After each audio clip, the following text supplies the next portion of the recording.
राग मारू सोल है महला पंजवा। एको सतगुर प्रसाद आद निरंजन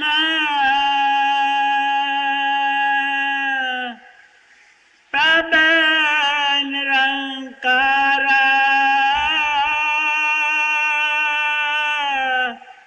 सब मह वर्तै आप निरारा।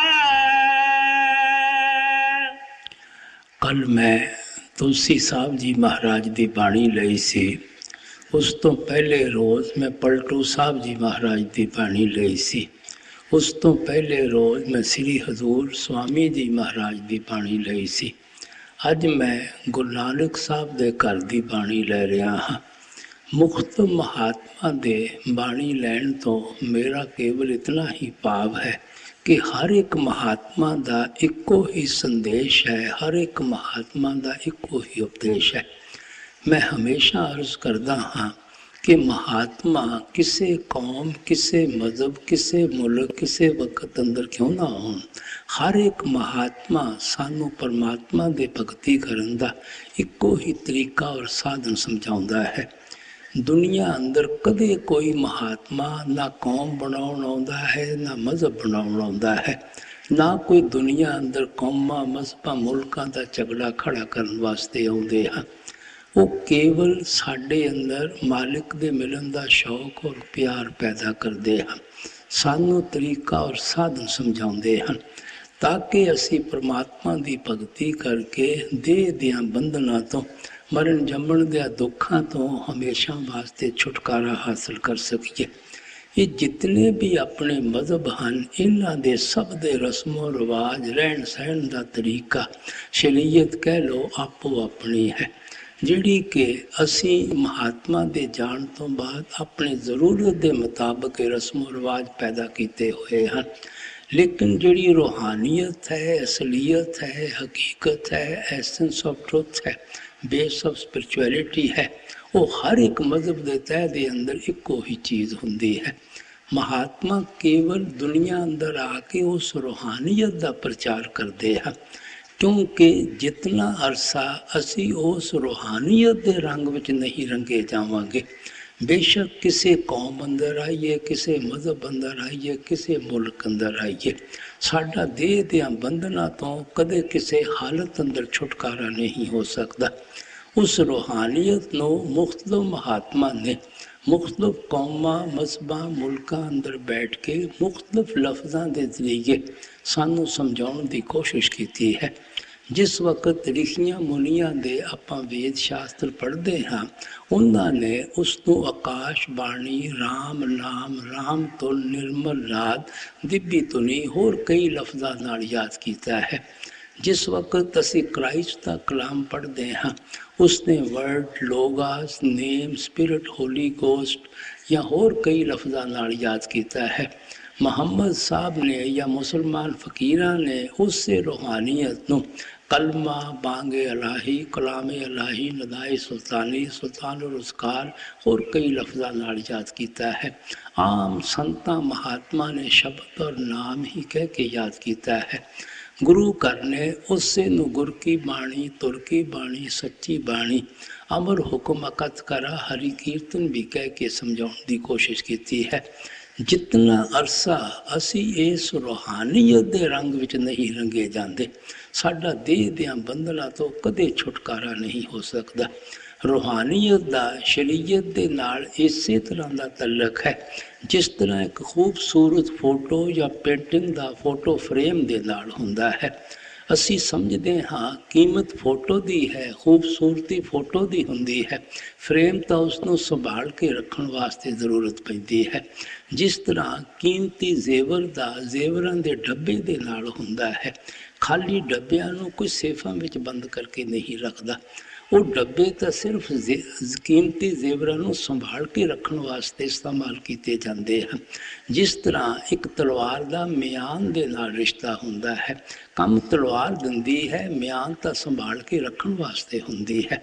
ਇਸੇ ਤਰ੍ਹਾਂ ਜਿਹੜੀ ਅਸਲੀਅਤ ਹੈ, ਅਸਲ ਚੀਜ਼ ਹੈ, ਉਹ ਰੂਹਾਨੀਅਤ ਹੈ। ਸੋ ਇਸ ਵਾਸਤੇ ਮਹਾਤਮਾ ਕੇਵਲ ਉਸ ਰੂਹਾਨੀਅਤ ਦਾ ਹੀ ਪ੍ਰਚਾਰ ਕਰਦੇ ਹਨ। ਲੇਕਿਨ ਉਹਨਾਂ ਦੇ ਜਾਣ ਤੋਂ ਬਾਅਦ ਆਹਿਸਤਾ ਆਹਿਸਤਾ ਅਸੀਂ ਉਹਨਾਂ ਦੇ ਉਪਦੇਸ਼ ਤੋਂ ਬਹੁਤ ਦੂਰ ਨਿਕਲ ਜਾਂਦੇ ਹਾਂ, ਬਾਹਰ ਮੁਖੀ ਹੋ ਜਾਂਦੇ ਹਾਂ, ਕਰਮ ਕਾਂਡ ਵਿੱਚ ਫਸ ਜਾਂਦੇ ਹਾਂ।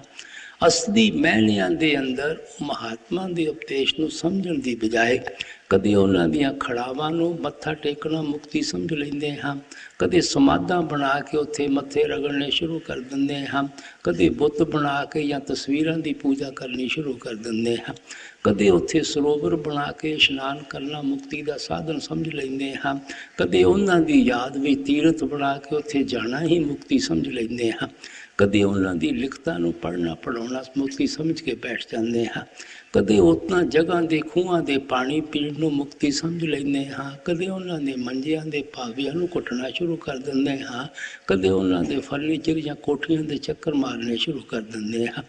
ਜੋ ਉਹਨਾਂ ਮਹਾਤਮਾ ਦਾ ਅਸਲੀ ਉਪਦੇਸ਼ ਸੀ, ਸੁਰਤ ਸ਼ਬਦ ਭਵਸਾਗਰ ਤਰੀਏ ਨਾਨਕ ਨਾਮ ਬਖਾਨੇ, ਉਸ ਚੀਜ਼ ਨੂੰ ਨਾ ਤਾਂ ਅਸੀਂ ਸਮਝਣ ਦੀ ਕੋਸ਼ਿਸ਼ ਕਰਦੇ ਹਾਂ, ਨਾ ਅਸੀਂ ਉਸ ਰਸਤੇ 'ਤੇ ਚੱਲਣ ਦੀ ਕੋਸ਼ਿਸ਼ ਕਰਦੇ ਹਾਂ। ਔਰ ਅਸੀਂ ਇਤਨੇ ਬਾਹਰ ਮੁਖੀ ਹੋ ਜਾਂਦੇ ਹਾਂ ਕਿ ਸ਼ਰੀਅਤ ਦੇ ਪਾਬੰਦ ਹੋ ਜਾਂਦੇ ਹਾਂ ਔਰ ਉਹਨਾਂ ਦੇ ਉਪਦੇਸ਼ ਨੂੰ ਕਦੇ ਕੌਮ ਦੀ ਸ਼ਕਲ ਦੇ ਦਿੰਦੇ ਹਾਂ, ਕਦੇ ਮਜ਼ਹਬ ਦੀ ਸ਼ਕਲ ਦੇ ਦਿੰਦੇ ਹਾਂ, ਕਦੇ ਮੁਲਕ ਦੀ ਸ਼ਕਲ ਦੇ ਦਿੰਦੇ ਹਾਂ ਔਰ ਇੱਕ ਦੂਸਰੇ ਨਾਲ ਲੜਨਾ ਪਿੜਨਾ ਸ਼ੁਰੂ ਕਰ ਦਿੰਦੇ ਹਾਂ। ਕਿਸ ਵਾਸਤੇ? ਆਪਣੇ ਪੇਟ ਦੀ ਖਾਤਰ, ਆਪਣੀ ਇੱਜ਼ਤ ਔਰ ਮਾਨ ਵਡਿਆਈ ਦੀ ਖਾਤਰ। ਤੁਸੀਂ ਦੇਖੋ, ਜਿੰਨਾ ਮਹਾਤਮਾ ਦਾ ਉਪਦੇਸ਼ ਕੁੱਲ ਆਲਮ ਦੇ ਵਾਸਤੇ ਹੁੰਦਾ ਹੈ, ਅਗਰ ਕੋਈ ਉਹਨਾਂ ਦੇ ਉਪਦੇਸ਼ ਨੂੰ ਛੋਟੇ ਛੋਟੇ ਦਾਇਰਿਆਂ ਅੰਦਰ ਬੰਦ ਕਰਨ ਦੀ ਕੋਸ਼ਿਸ਼ ਕਰਦਾ ਹੈ, ਤੁਸੀਂ ਖੁਦ ਸੋਚ ਲਓ ਇਸ ਤੋਂ ਜ਼ਿਆਦਾ ਉਸ ਮਹਾਤਮਾ ਦੇ ਨਾਲ ਅਸੀਂ ਆਪਾਂ ਹੋਰ ਕੀ ਬੇਇਨਸਾਫੀ ਕਰ ਸਕਾਂਗਾ। ਅਸੀਂ ਅਗਰ ਖੁੱਲ੍ਹੇ ਦਿਲ ਦੇ ਨਾਲ ਅੱਛੀ ਤਰ੍ਹਾਂ ਮਹਾਤਮਾ ਦੇ ਉਪਦੇਸ਼ ਦੀ ਖੋਜ ਕਰੀਏ, ਇਹੋ ਸਮਝ ਆਉਂਦੀ ਹੈ ਕਿ ਹਰ ਇੱਕ ਮਹਾਤਮਾ ਦਾ ਇੱਕੋ ਹੀ ਸੰਦੇਸ਼ ਹੈ, ਹਰ ਇੱਕ ਮਹਾਤਮਾ ਦਾ ਇੱਕੋ ਹੀ ਉਪਦੇਸ਼ ਹੈ। ਸੰਤ ਮਹਾਤਮਾ ਨਾ ਤਾਂ ਸ਼ਰੀਅਤ ਨੂੰ ਖਾਸ ਤੋੜਦੇ ਹਨ, ਨਾ ਹੀ ਇਤਨਾ ਸ਼ਰੀਅਤ ਦੇ ਕੋਈ ਕੈਦੀ ਹੁੰਦੇ ਹਨ, ਕੋਈ ਪਾਬੰਦ ਹੁੰਦੇ ਹਨ।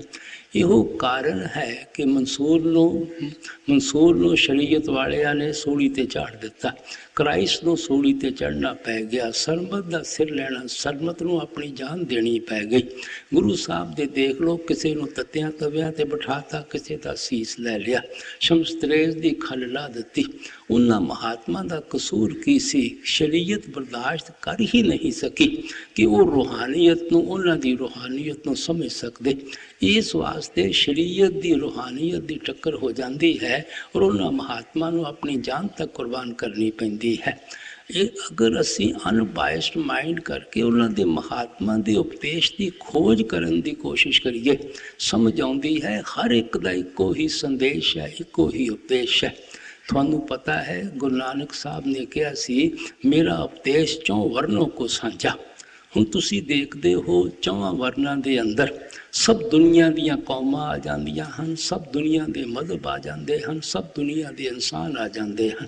ਸੋ ਆਪ ਫਰਮਾਉਂਦੇ ਹਨ, ਆਪ ਦੀ ਜਿਹੜੀ ਤਾਲੀਮ ਹੈ, ਆਪ ਦਾ ਜਿਹੜਾ ਉਪਦੇਸ਼ ਹੈ, ਉਹ ਕਿਸੇ ਖਾਸ ਫਿਰਕੇ ਵਾਸਤੇ ਨਹੀਂ ਹੈ, ਖਾਸ ਮਜ਼ਹਬ ਜਾਂ ਕੌਮ ਵਾਸਤੇ ਨਹੀਂ ਹੈ, ਖਾਸ ਮੁਲਕ ਦੇ ਬਾਸ਼ਿੰਦਿਆਂ ਵਾਸਤੇ ਨਹੀਂ ਹੈ, ਕੁੱਲ ਆਲਮ ਦੇ ਵਾਸਤੇ ਹੈ, ਸਾਰੀ ਦੁਨੀਆ ਦੇ ਵਾਸਤੇ ਹੈ। ਕਿਉਂ? ਆਪ ਹਰ ਇੱਕ ਨੂੰ ਇੱਕੋ ਜਿਹਾ ਸਮਝਦੇ ਹਨ। ਇਸੇ ਵਾਸਤੇ ਸਮਝਾਉਂਦੇ ਹਨ, ਨਾ ਕੋਈ ਵੈਰੀ ਨਹੀਂ ਬਗਾਨਾ, ਸਗਲ ਸੰਗ ਹਮਕੋ ਬਨਾਈ। ਗੁਰੂ ਸਾਹਿਬ ਕਹਿੰਦੇ, ਸਾਡਾ ਦੁਨੀਆ ਅੰਦਰ ਕੋਈ ਦੁਸ਼ਮਣ ਨਹੀਂ ਹੈ, ਸਾਨੂੰ ਦੁਨੀਆ ਅੰਦਰ ਕੋਈ ਬਗਾਨਾ ਜੀਵ ਨਜ਼ਰ ਹੀ ਨਹੀਂ ਆਉਂਦਾ। ਪਰਮਾਤਮਾ ਦੇ ਸਾਰੇ ਬਣਾਏ ਹੋਏ ਜੀਵ ਹਨ, ਇਸ ਵਾਸਤੇ ਸਾਨੂੰ ਸਾਰੇ ਆਪਣੇ ਲੱਗਦੇ ਹਨ। ਆਪ ਹਰ ਇੱਕ ਦੇ ਨਾਲ ਪਿਆਰ ਕਰਦੇ ਹਨ। ਇਸੇ ਵਾਸਤੇ ਬਾਣੀ ਦੁਆਰਾ ਸਮਝਾਉਂਦੇ ਹਨ, ਜੀਆ ਜੰਤ ਸਭ ਤੁਸਦੇ, ਸਭਨਾ ਕਾ ਸੋਈ, ਮੰਦਾ ਕਿਸ ਨੂੰ ਆਖੀਏ ਜੇ ਦੂਜਾ ਹੋਈ। ਗੁਰੂ ਸਾਹਿਬ ਕਹਿੰਦੇ, ਐ ਪਰਮਾਤਮਾ, ਇਹ ਸਭ ਇਨਸਾਨ ਤੋਂ ਖੁਦ ਪੈਦਾ ਕੀਤੇ ਹੋਏ ਹਨ, ਹਰ ਇੱਕ ਦੇ ਅੰਦਰ ਤੋਂ ਖੁਦ ਬੈਠਾ ਹੋਇਆ ਹੈ। ਮੰਦਾ ਔਰ ਬੁਰਾ ਤਾਂ ਮੈਂ ਉਸ ਜੀਵ ਨੂੰ ਜਾਂ ਇਨਸਾਨ ਨੂੰ ਕਹਿ ਸਕਦਾ ਹਾਂ ਜੇ ਇਹਨੂੰ ਕਿਸੇ ਹੋਰ ਨੇ ਪੈਦਾ ਕੀਤਾ ਹੋਵੇ, ਇਹਦੇ ਅੰਦਰ ਕੋਈ ਹੋਰ ਪਰਮਾਤਮਾ ਰਹਿੰਦਾ ਹੋਵੇ। ਦੇਖੋ ਆਪ ਸਾਡੇ ਖਿਆਲ ਨੂੰ ਕਿਤਨਾ ਉੱਚਾ ਲਿਜਾਣ ਦੀ ਕੋਸ਼ਿਸ਼ ਕਰਦੇ ਹਨ। ਇਸੇ ਵਾਸਤੇ ਗੁਰੂ ਘਰ ਨੇ ਮਾਲਕ ਅੱਗੇ ਪ੍ਰਾਰਥਨਾ ਕਰਨੀ ਸਾਨੂੰ ਕੀ ਸਿਖਾਈ ਹੈ? ਤੇਰੇ ਭਾਣੇ ਸਰਬੱਤ ਕਾ ਭਲਾ। सच्चे दिलों मालिक दे कोलों सारी दुनिया का भला मंगना चाहिए है। जिहड़ा सारी दुनिया का भला मंगेगा वो किसी की निंदिया किस तरह करेगा, चुगली किस तरह करेगा, किसी के गले कट्टण दियां स्कीमां किस तरह सोचेगा। सो महात्मा तो कुल आलम दे वास्ते आउंदे हन, सारी दुनिया दे वास्ते आउंदे हन। गुरु घर दी बाणी दा तुसी कोई शब्द लैके देख लो, पत्रा पत्रा तुक तुक शब्द की महिमा करती है, नाम की महिमा करती है।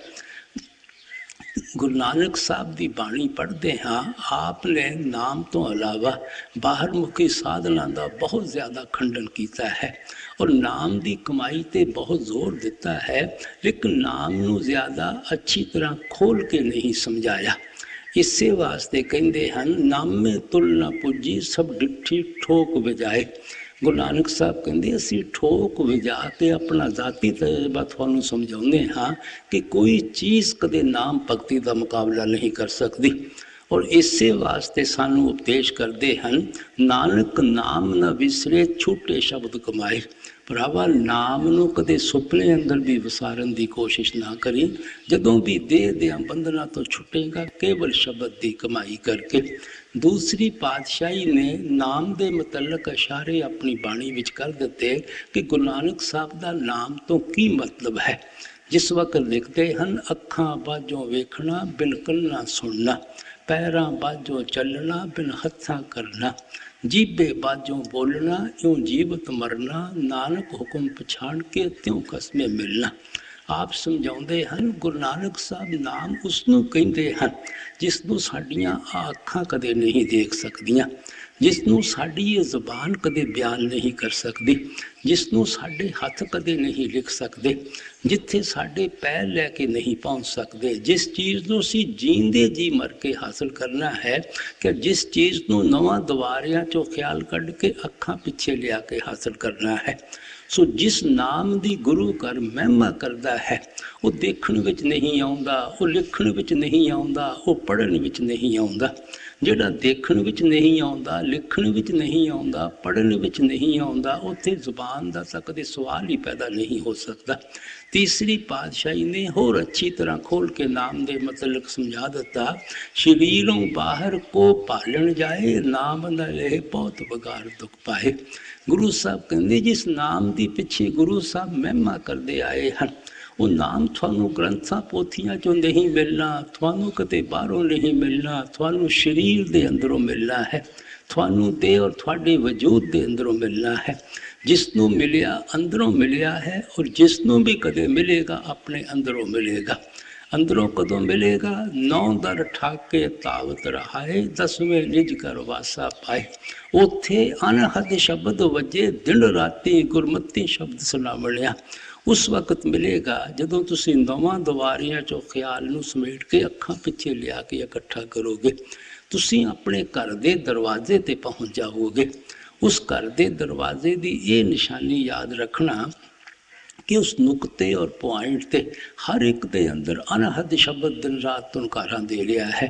वो चोरा अंदर भी है, ठग्गा अंदर भी है, साधु संता महात्मा अंदर भी है। उत्थे किसी कौम का, मजहब का, मुल्क का कदे सवाल ही पैदा नहीं हो सकता। वो मिठी तो मिठी, सरीली तो सरीली आवाज़ है जिहड़ी मालिक की दरगाह तो आ रही है, हर एक दे अखां पिछे तुनकारा दे रही है। उस दे अंदर तुनी भी है, उस दे अंदर ज्योति भी है, उस दे अंदर प्रकाश भी है। इसे वास्ते कहते हैं बिन शब्दे अंतर आलेरा, ना वस्त लहे ना चौके फेरा।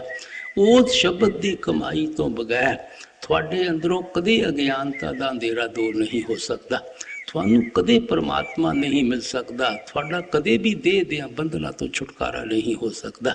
चौथी पातशाही ने सतगुर भगती दे ज़्यादा जोर दिता है। नाम की महिमा तो करनी ही सी कीती है, लेकिन ज़्यादा जोर उन्होंने सतगुर भगती ते दिता है। जदों बाणी विच खोल के लिखते हैं सतगुर ते हर पाइए पाई। भरावा अच्छी तरह इस चीज़ को मन विच बिठा ला कि जदों भी तू परमात्मा की भगती कर सकेगा, परमात्मा नाल विसाल कर सकेगा, सतगुरां की भगती के जरिए कर सकेगा, गुरमुखां की संगत और सोबत के जरिए कर सकेगा। ਪੰਜਵੀਂ ਪਾਤਸ਼ਾਹੀ ਨੇ ਸਾਰੇ ਗੁਰੂ ਸਾਹਿਬਾਨਾਂ ਦੇ ਉਪਦੇਸ਼ ਨੂੰ ਸਿਸਟੇਮੈਟਿਕਲੀ ਆਪਣੇ ਬਾਣੀ ਵਿੱਚ ਖੋਲ ਕੇ ਬਿਆਨ ਕਰ ਦਿੱਤਾ। ਹਰ ਪਹਿਲੂ ਤੋਂ ਗੁਰਮਤਿ ਨੂੰ ਅੱਛੀ ਤਰ੍ਹਾਂ ਖੋਲ ਕੇ ਸਮਝਾਉਣ ਦੀ ਕੋਸ਼ਿਸ਼ ਕੀਤੀ ਹੈ, ਬਲਕਿ ਖੁਦ ਹੀ ਨਹੀਂ ਸਮਝਾਇਆ, ਬਲਕਿ ਜਿਤਨੇ ਵੀ ਉਹਨਾਂ ਦਿਨਾਂ ਵਿੱਚ ਉਹਨਾਂ ਨੂੰ ਸੰਤਾਂ ਮਹਾਤਮਾ ਦੀ ਨਾਮ ਦੀ ਮਹਿਮਾ ਕਰਨ ਵਾਲਿਆਂ ਦੀ ਬਾਣੀ ਮਿਲੀ, ਉਹਨਾਂ ਨੇ ਸਭ ਇਕੱਠੀ ਕਰਕੇ ਸ੍ਰੀ ਗੁਰੂ ਗ੍ਰੰਥ ਸਾਹਿਬ ਦੇ ਅੰਦਰ ਉਹਨਾਂ ਦਾ ਜ਼ਿਕਰ ਕਰ ਦਿੱਤਾ, ਤਾਂ ਕਿ ਲੋਕਾਂ ਦੇ ਮਨ ਵਿੱਚ ਇਹ ਪ੍ਰੈਜੂਡਿਸ ਨਾ ਹੋਵੇ ਕਿ ਗੁਰੂ ਘਰ ਸਿਰਫ ਨਾਮ ਦੀ ਮਹਿਮਾ ਕਰਦਾ ਹੈ, ਹੋਰ ਸ਼ਾਇਦ ਕਦੇ ਕਿਸੇ ਮਹਾਤਮਾ ਨੇ ਨਾਮ ਦੀ ਮਹਿਮਾ ਨਹੀਂ ਕੀਤੀ। ਇਸੇ ਵਾਸਤੇ ਬਾਬਾ ਨਾਮਦੇਵ ਦੀ ਬਾਣੀ ਪਾਈ, ਕਬੀਰ ਸਾਹਿਬ ਦੀ ਬਾਣੀ ਪਾਈ, ਰਵੀਦਾਸ ਮਹਾਤਮਾ ਦੀ ਬਾਣੀ ਪਾਈ, ਹੋਰ ਇਤਨੇ ਸੰਤਾਂ ਮਹਾਤਮਾ ਦੀਆਂ ਬਾਣੀਆਂ ਇਸੇ ਵਾਸਤੇ ਗੁਰੂ ਸਾਹਿਬ ਨੇ ਪਾਈਆਂ ਕਿ ਜਿਸ ਗੁਰੂ ਘਰ ਜਿਸ ਨਾਮ ਦੀ ਸ਼ਬਦ ਦੀ ਮਹਿਮਾ ਕਰਦਾ ਹੈ, ਉਸੇ ਨਾਮ ਦੀ ਬਾਬਾ ਫਰੀਦ ਔਰ ਬਾਕੀ ਮਹਾਤਮਾ ਮਹਿਮਾ ਕਰਦੇ ਚਲੇ ਆ ਰਹੇ ਹਨ। ਸੋ ਗੁਰੂ ਘਰ ਕੋਈ ਅਨੋਖੀ ਟੀਚਿੰਗ ਮਾਲਕ ਦੇ ਭਗਤੀ ਕਰਨ ਦਾ ਤਰੀਕਾ ਲੈ ਕੇ ਨਹੀਂ ਆਇਆ। ਇਹੋ ਹੀ ਤਰੀਕਾ ਹੈ ਜਿਹੜਾ ਸੰਤ ਮਹਾਤਮਾ ਹਮੇਸ਼ਾ ਤੋਂ ਮਾਲਕ ਦੇ ਮਿਲਣ ਦੇ ਵਾਸਤੇ ਸਮਝਾਉਂਦੇ ਚਲੇ ਆ ਰਹੇ ਹਨ। ਇਸ ਵਾਸਤੇ ਜਦੋਂ ਵੀ ਅਸੀਂ ਗੁਰੂ ਘਰ ਦਾ ਕੋਈ ਸ਼ਬਦ ਲੈਂਦੇ ਹਾਂ, ਇਹੋ ਸਮਝ ਆਉਂਦੀ ਹੈ ਕਿ ਪੱਤਰਾ ਤੁਕ ਉਸ ਸ਼ਬਦ ਦੀ ਮਹਿਮਾ ਕਰ ਰਿਹਾ ਹੈ, ਉਸ ਨਾਮ ਦੀ ਮਹਿਮਾ ਕਰ ਰਿਹਾ ਹੈ। ਇਹ ਪੰਜਵੀਂ ਪਾਤਸ਼ਾਹੀ ਦੀ ਬਾਣੀ ਹੈ। ਆਪ ਸਮਝਾਉਂਦੇ ਹਨ, ਆਦ ਨਿਰੰਜਨ ਪ੍ਰਭ ਨਿਰੰਕਾਰਾ, ਸਭ ਤੋਂ ਪਹਿਲਾ ਉਹ ਮਾਲਕ ਸੀ, ਸਭ ਕੁਛ ਉਸ ਮਾਲਕ ਨੇ ਪੈਦਾ ਕੀਤਾ ਹੈ। ਉਹ ਪਰਮਾਤਮਾ ਮਾਇਆ ਤੋਂ ਰਹਿਤ ਹੈ ਔਰ ਉਹ ਪਰਮਾਤਮਾ ਜ਼ਰਰੇ ਪੱਤੇ ਅੰਦਰ ਸਮਾਇਆ ਹੋਇਆ ਹੈ। ਹਰ ਇੱਕ ਦੇ ਅੰਦਰ ਦੇ ਹੋਣ ਦੇ ਬਾਵਜੂਦ ਉਹ ਪਰਮਾਤਮਾ ਸਭ ਤੋਂ ਅਲੱਗ ਹੋਇਆ ਖੜਾ ਹੈ ਔਰ ਸਾਡੀ ਆਤਮਾ ਉਸ ਪਰਮਾਤਮਾ ਦੀ ਅੰਸ਼ ਹੈ। ਅਸੀਂ ਉਹ ਸਤਨਾਮ ਸਮੁੰਦਰ ਦੇ ਕਤਰੇ ਹਾਂ, ਉਸ ਮਾਲਕ ਦੇ ਕੋਲੋਂ ਵਿਛੜ ਕੇ ਇਸ ਮਾਇਆ ਦੇ ਜਾਲ ਵਿੱਚ ਫਸੇ ਹੋਏ ਹਾਂ। ਜੋ ਮਨ ਦੇ ਤਾਬੇ ਹੋ ਕੇ ਕਰਮ ਕਰ ਬੈਠੇ ਹਾਂ, ਅੱਛੇ ਵੀ ਕੀਤੇ ਹਨ, ਬੁਰੇ ਵੀ ਕੀਤੇ ਹਨ, ਉਹਨਾਂ ਸਾਰਿਆਂ ਦਾ ਨਤੀਜਾ ਭੁਗਤਣ ਵਾਸਤੇ ਸਾਨੂੰ ਇਸ 84 ਦੇ ਜੇਲਖਾਨੇ ਵਿੱਚ ਆਉਣਾ ਪੈਂਦਾ ਹੈ। ਜਿੱਥੇ ਵੀ ਜਾ ਕੇ ਜਨਮ ਲੈਂਦੇ ਹਾਂ, ਉੱਥੇ ਦੁੱਖ ਔਰ ਮੁਸੀਬਤਾਂ ਸਹਿਣੀਆਂ ਪੈਂਦੀਆਂ ਹਨ। ਮੈਂ ਰੋਜ਼ ਅਰਜ਼ ਕਰਦਾ ਹਾਂ, ਕਿਸੇ ਜਾਮੇ ਅੰਦਰ ਜਾ ਕੇ ਕੋਈ ਸੁੱਖ ਨਹੀਂ ਹਾਸਲ ਕਰ ਸਕਦਾ, ਕੋਈ ਸ਼ਾਂਤੀ ਨਹੀਂ ਪ੍ਰਾਪਤ ਕਰ ਸਕਦਾ। ਇਸ ਵਾਸਤੇ ਗੁਰੂ ਸਾਹਿਬ ਨੇ ਕਿਹਾ ਸੀ, ਪਿਰ ਸੱਚੇ ਤੇ ਸਦਾ ਸੁਹਾਗਣ। ਤੁਹਾਡੀ ਆਤਮਾ ਇਸਤਰੀ ਹੈ, ਉਹ ਪਰਮਾਤਮਾ ਇਸ ਦਾ ਪਤੀ ਹੈ। ਜਿਤਨਾ ਅਰਸਾ ਸਾਡੀ ਰੂਹ ਰੂਪੀ ਇਸਤਰੀ ਪਤੀ ਰੂਪੀ ਪਰਮਾਤਮਾ ਦੀ ਭਗਤੀ ਵੀ ਨਹੀਂ ਕਰਦੀ, ਮਾਲਕ ਨਾਲ ਵਸਾਲ ਨਹੀਂ ਕਰਦਾ, ਇਸ ਦਾ ਦੇਹ ਦੀਆਂ ਬੰਧਨਾਂ ਤੋਂ, ਮਰਨ ਜੰਮਣ ਦੀਆਂ ਦੁੱਖਾਂ ਤੋਂ ਕਦੇ ਵੀ ਛੁਟਕਾਰਾ ਨਹੀਂ ਹੋ ਸਕਦਾ। ਇਸ ਵਾਸਤੇ ਗੁਰੂ ਸਾਹਿਬ ਸਾਡੇ ਅੰਦਰ ਉਸ ਮਾਲਕ ਦੇ ਮਿਲਣ ਦਾ ਸ਼ੌਕ ਪੈਦਾ ਕਰਦੇ ਹਨ, ਉਸ ਮਾਲਕ ਦੇ ਮਿਲਣ ਦਾ ਪਿਆਰ ਪੈਦਾ ਕਰਦੇ ਹਨ। ਔਰ ਉਹ ਪਰਮਾਤਮਾ ਹੋਰ ਕੈਸਾ ਹੈ, ਆਪ ਅੱਗੇ ਖੋਲ ਕੇ ਸਮਝਾਉਂਦੇ ਹਨ। ਆਦ ਨਿਰੰਜਨ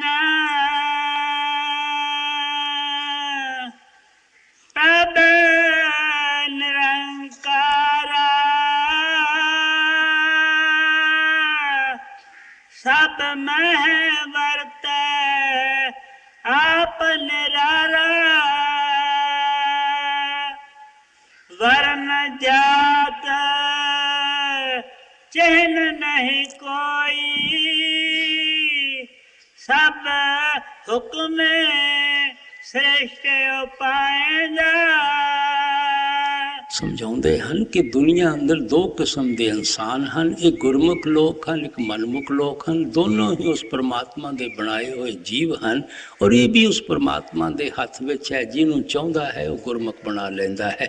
ਲੇਕਿਨ ਵਡਿਆਈ ਕਿਹਨਾਂ ਦੀ ਹੈ? ਗੁਰਮੁਖਾਂ ਦੀ ਹੈ। ਕੀ ਵਡਿਆਈ ਹੈ ਕਿ ਉਸ ਪਰਮਾਤਮਾ ਦੀ ਭਗਤੀ ਵਿੱਚ ਲੱਗੇ ਹੋਏ ਹਨ। ਮਨਮੁਖ ਕੌਣ ਹਨ? ਜਿਹੜੇ ਰਚਨਾ ਦੇ ਮੋਹ ਔਰ ਪਿਆਰ ਵਿੱਚ ਫਸੇ ਹੋਏ ਹਨ।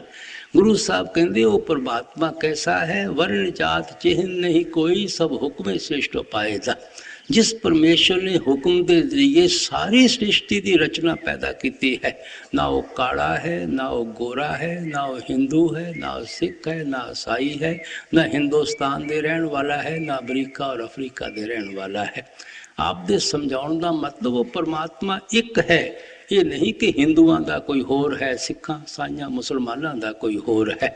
इसे वास्ते बाणी विच लिखते हैं, सबना जियां का एको दाता सो मैं विसर न जाई।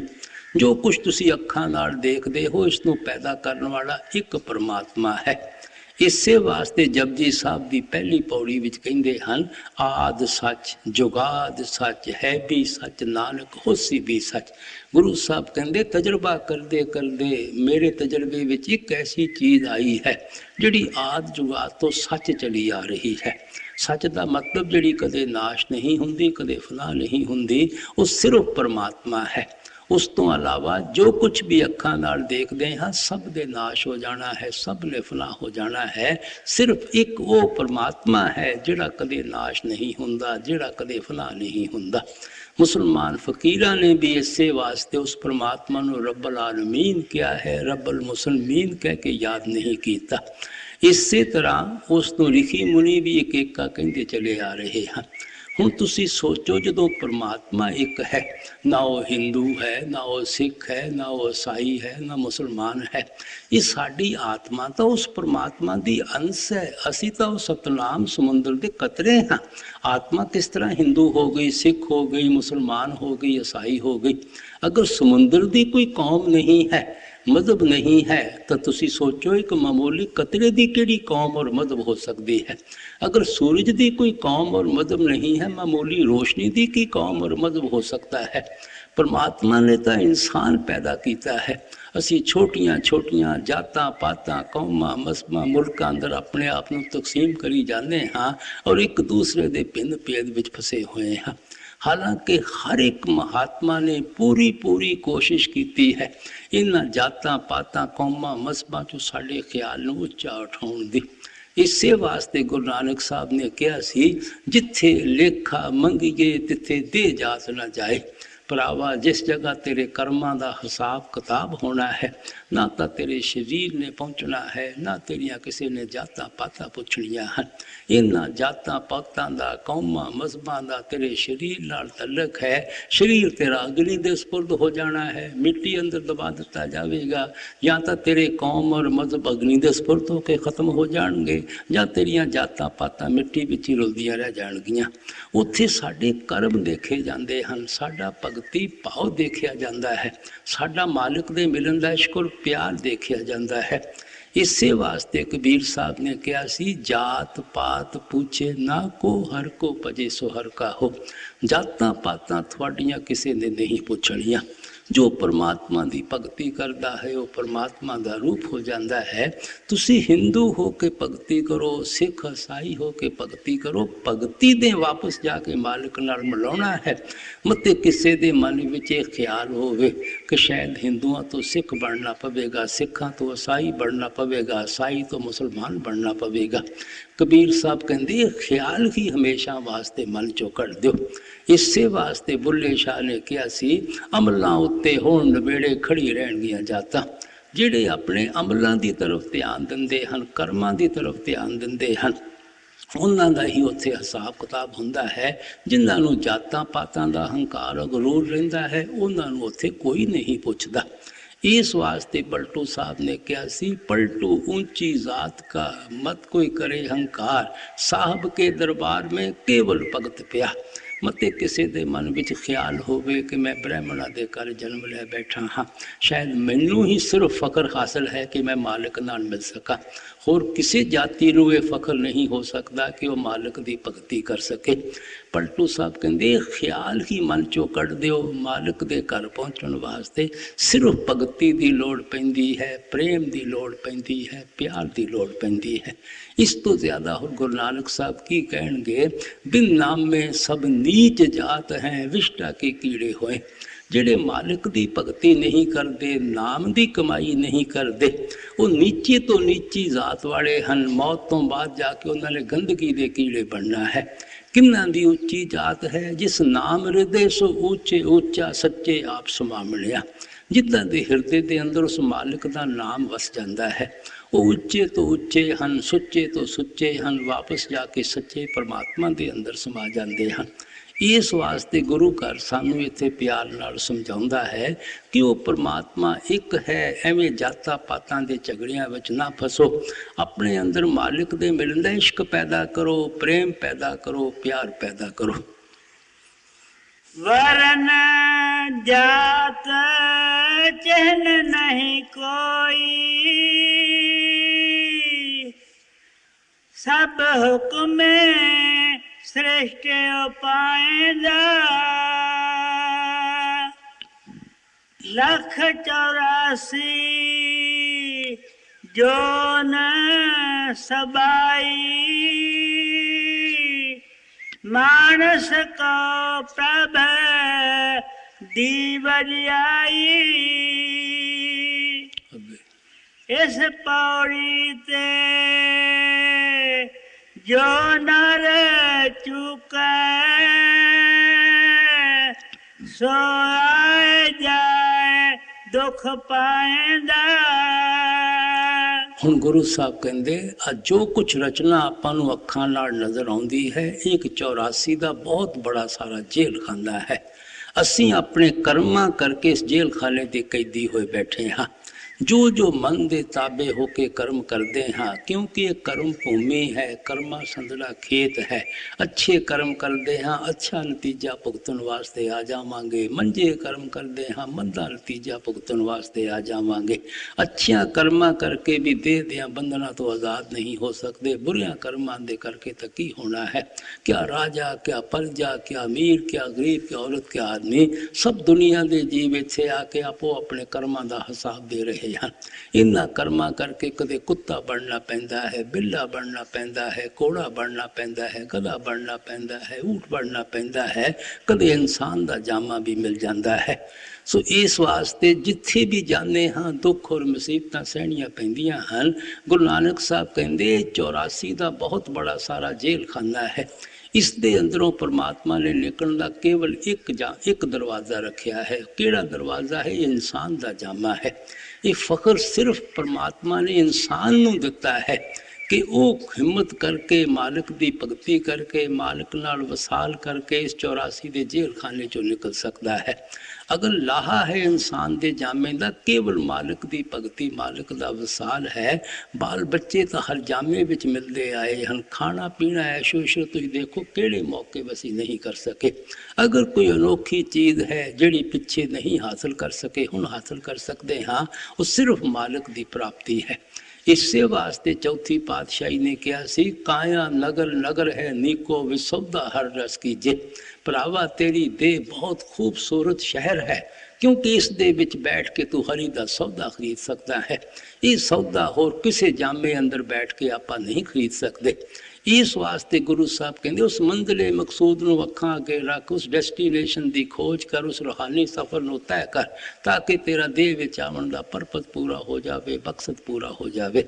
जिस वक्त परमात्मा सानू ये मौका दिंदा है असी जिंदगी दे असली परपज और मकसद नूं बिल्कुल भुल जाते हाँ। विषयां वकारां विच फस जाते हाँ शराबां कबाबां विच फस जाते हाँ कौमां मसबां मुल्कां दे झगड़ियां विच फस जाते हाँ। धन दौलत दी साडे अंदर भटकना पैदा हो जाती है। बाल बच्चियां दे मोह और प्यार विच फस जाते हाँ। इतना इंद्रियां दे भोगां दे गुलाम हो जाते हाँ। होर तां होर अपनी मौत नूं भी भुल के बैठ जाते हाँ। रोज़ देखते हाँ साढ़े साथी साडा साथ छड्डी जा रहे हैं। एक एक दे साथ होके खुद शमशान घाट ते उन्होंने देख के आने हाँ। किसी चीज़ से उहदा साथ नहीं दिता। अव्वल तो असी सोचते हाँ मौत लोगों वास्ते है साढ़े वास्ते है ही नहीं। किते आ भी गई तो शायद सब कुछ आप इकट्ठा करके साथ ले जावांगे। इस वास्ते महात्मा गफलत की नींद तो बेदार करते हैं। कदे उस समय और वक्त नूं तां अखां अगे रख के देखा करो किस चीज़ ने थोड़ी सहायता करनी है। इसे वास्ते गुरु नानक साहब ने कहा सी बाबा जग फाता महाजाल। ये दुनिया के जी तो बड़ी बुरी तरह काल के जाल में फसे हुए हैं। मालिक का किसी को पता नहीं है। मालिक की भगती तरफ किसी का ध्यान ही नहीं जाता। जो पिछे कर्म किए हैं रो पिट के उन्होंने हुण भुगतन लगे हुए हैं। उस तरह पैड़े खोटे पाप हुण करी जाते हैं भुले बैठे हैं। फिर इन्हों का नतीजा भुगतन वास्ते इन्हों इत्थे आना पैंदा है। इस वास्ते आप फरमाउंदे हैं कि जिहड़ा असली परपज सी इंसान का जामा हासिल करन दा वो तो असी बिल्कुल वसार दिंदे हाँ। इसे वास्ते गुरु नानक साहब ने कहा सी तंदे तावत जग बांधिया ना बूझे विचार जमन मरण वसारिया मनमुख मुग्ध गवा। असी दुनिया के जीव कितने मनमुख हाँ, मुग्ध हाँ, गुवार हाँ, जाहल हाँ कि जिस मकसद वास्ते मालिक ने भेजा है और उस तरफ सुपले अंदर भी ख्याल नहीं जाता। पेट के धंधियां वास्ते, लोगों दी शक्लों और पदार्थों वास्ते दिन रात भटकते फिरते हाँ, दिन रात तड़फते फिरते हाँ। इस वास्ते आप खबरदार करते हैं कि ये जड़ा इंसान का जामा है, ये सीढ़ी का आखिरी डंडा है। हिम्मत करोगे अपने मकान की छत पे चले जाओगे। अगर आखिरी सीढ़ी तो भी थोड़ा पैर फिसलता है, सीधे नीचे आके गिरोगे, वापस 84 के जेल खाने में आ जाओगे। इसे वास्ते स्वामी जी कहते इस घर से उस घर जाओ, तुन में अब सुरत लगाओ। जितना चिर परमात्मा ने थानू देह विच बैठण का मौका दिता है, थानू असली घर की खोज कर लेनी चाहिए है। क्योंकि ये घर सानू छड्डना पैना है। 50-60 साल बाद छड्ड दोगे, 70-80 साल बाद छड्ड दोगे, लेकिन इस घर दे विच बैठ के जिहड़ा असली घर ढूंढ लवांगे वो साडा परमानेंट अबोर्ड है, उतों वापस नहीं आउणा पैना। इस घर विच बैठ के उस घर किस तरह पहुँचना है? शब्द के जरिए, नाम के जरिए। इसे वास्ते कबीर साहब कहते कबीरा मानुष जन्म दुर्लभ है, मिले न बारंबार, ज्यों फल पक पौंगे फिर न लागे ला। दरख्त दे नालों एक फल पक के जमीन ते गिर जाए, आपां कितनी कोशिश करिए वो दरख्त दे नाल जुड़ नहीं सकता। इसे तरह अगर ये मौका एक दफ़ा अपने हथों निकल जाता है, ये भी मौका फिर सानू बार बार कदे नहीं मिलता। इस वास्ते गुरु साहब कहते थानू सोच समझ के चलना चाहिए है। जिस परपज और मकसद वास्ते मालिक ने मौका दिता है, उसनू हमेशा अखां अगे रखना चाहिए है। इस पौड़ी ते जो नर चुका सो आए जाए दुख पाएंदा, कीता होवे तिस क्या कहिए, गुरमुख नाम पदार्थ लहिए। बड़ा सिस्टमैटिकली समझाते हैं, कीता होवे तिस क्या कहिए। जिस परमात्मा ने सारी दुनिया की रचना की है, जिस परमात्मा ने सानू इतना कुछ दुनिया अंदर बख्शिया है, सब तो उच्ची चीज़ के इंसान का जामा बख्शिया है। गुरु साहब कहते जो कुछ उन्हें दिता है, जो कुछ उसने पैदा किया होया है, इहदी की महिमा करनी, इहदी की भगती करनी, इस दे नाल की प्यार करना। जिस मालिक ने रचना की है, जिस मालिक ने सानू दिता है, जिसकी इतनी साडे ते बख्शिश है, उहदी भगती करनी चाहिए है, उहदी खोज करनी चाहिए है, उहदे नाल प्यार करना चाहिए है। क्योंकि जो कुछ उसने किया होया है, इन्हें तो नाश हो जाना है, इन्हें तो फना हो जाना है। गुरु साहब कहते हर बिन सब कुछ रोगी संतो, मालिक के बगैर सब रोग है, सब ने नाश हो जाना है। आसा दी वार विच आउंदा है, कूड़ कूड़े लियो लगा विसरिया करतार, किस नाल कीचे दोस्ती सब जग चलनहार। ये जड़ा साडा जिस्म है, ये भी कूड़ है। किसी को 50-60 साल वास्ते मिलिया है, 80-90 साल वास्ते मिलिया है। जितने श्वास बख्शे हैं भुगतन तो बाद को अग्नि दे सपुर्द करके चले जाता है, कोई मिट्टी दे सपुर्द करके चले जाता है। जदों शरीर ही साडा साथ नहीं दिंदा, और दुनिया अंदर और किहड़ी चीज़ साडा साथ दे सकती है। सो गुरु साहब कहते कूड़ हमेशा कूड़ दे ही मोह और प्यार विच फसिया रहिंदा है, परमात्मा नूं भुलिया बैठा है। इस वास्ते खबरदार करते हैं, सब दी तरफ नज़र मार के देख ला, कोई चीज़ तेरे भगती तेरे प्यार दे काबल नहीं है। हर एक दे नाल लेने देने का संबंध है, गरजां दा प्यार है। इसे वास्ते गुरु नानक साहब ने कहा सी, माता पिता माया देश रोगी, रोगी कटम संजोगी। सब तो उपर आसान तेरे उत्ते माता पिता दा है।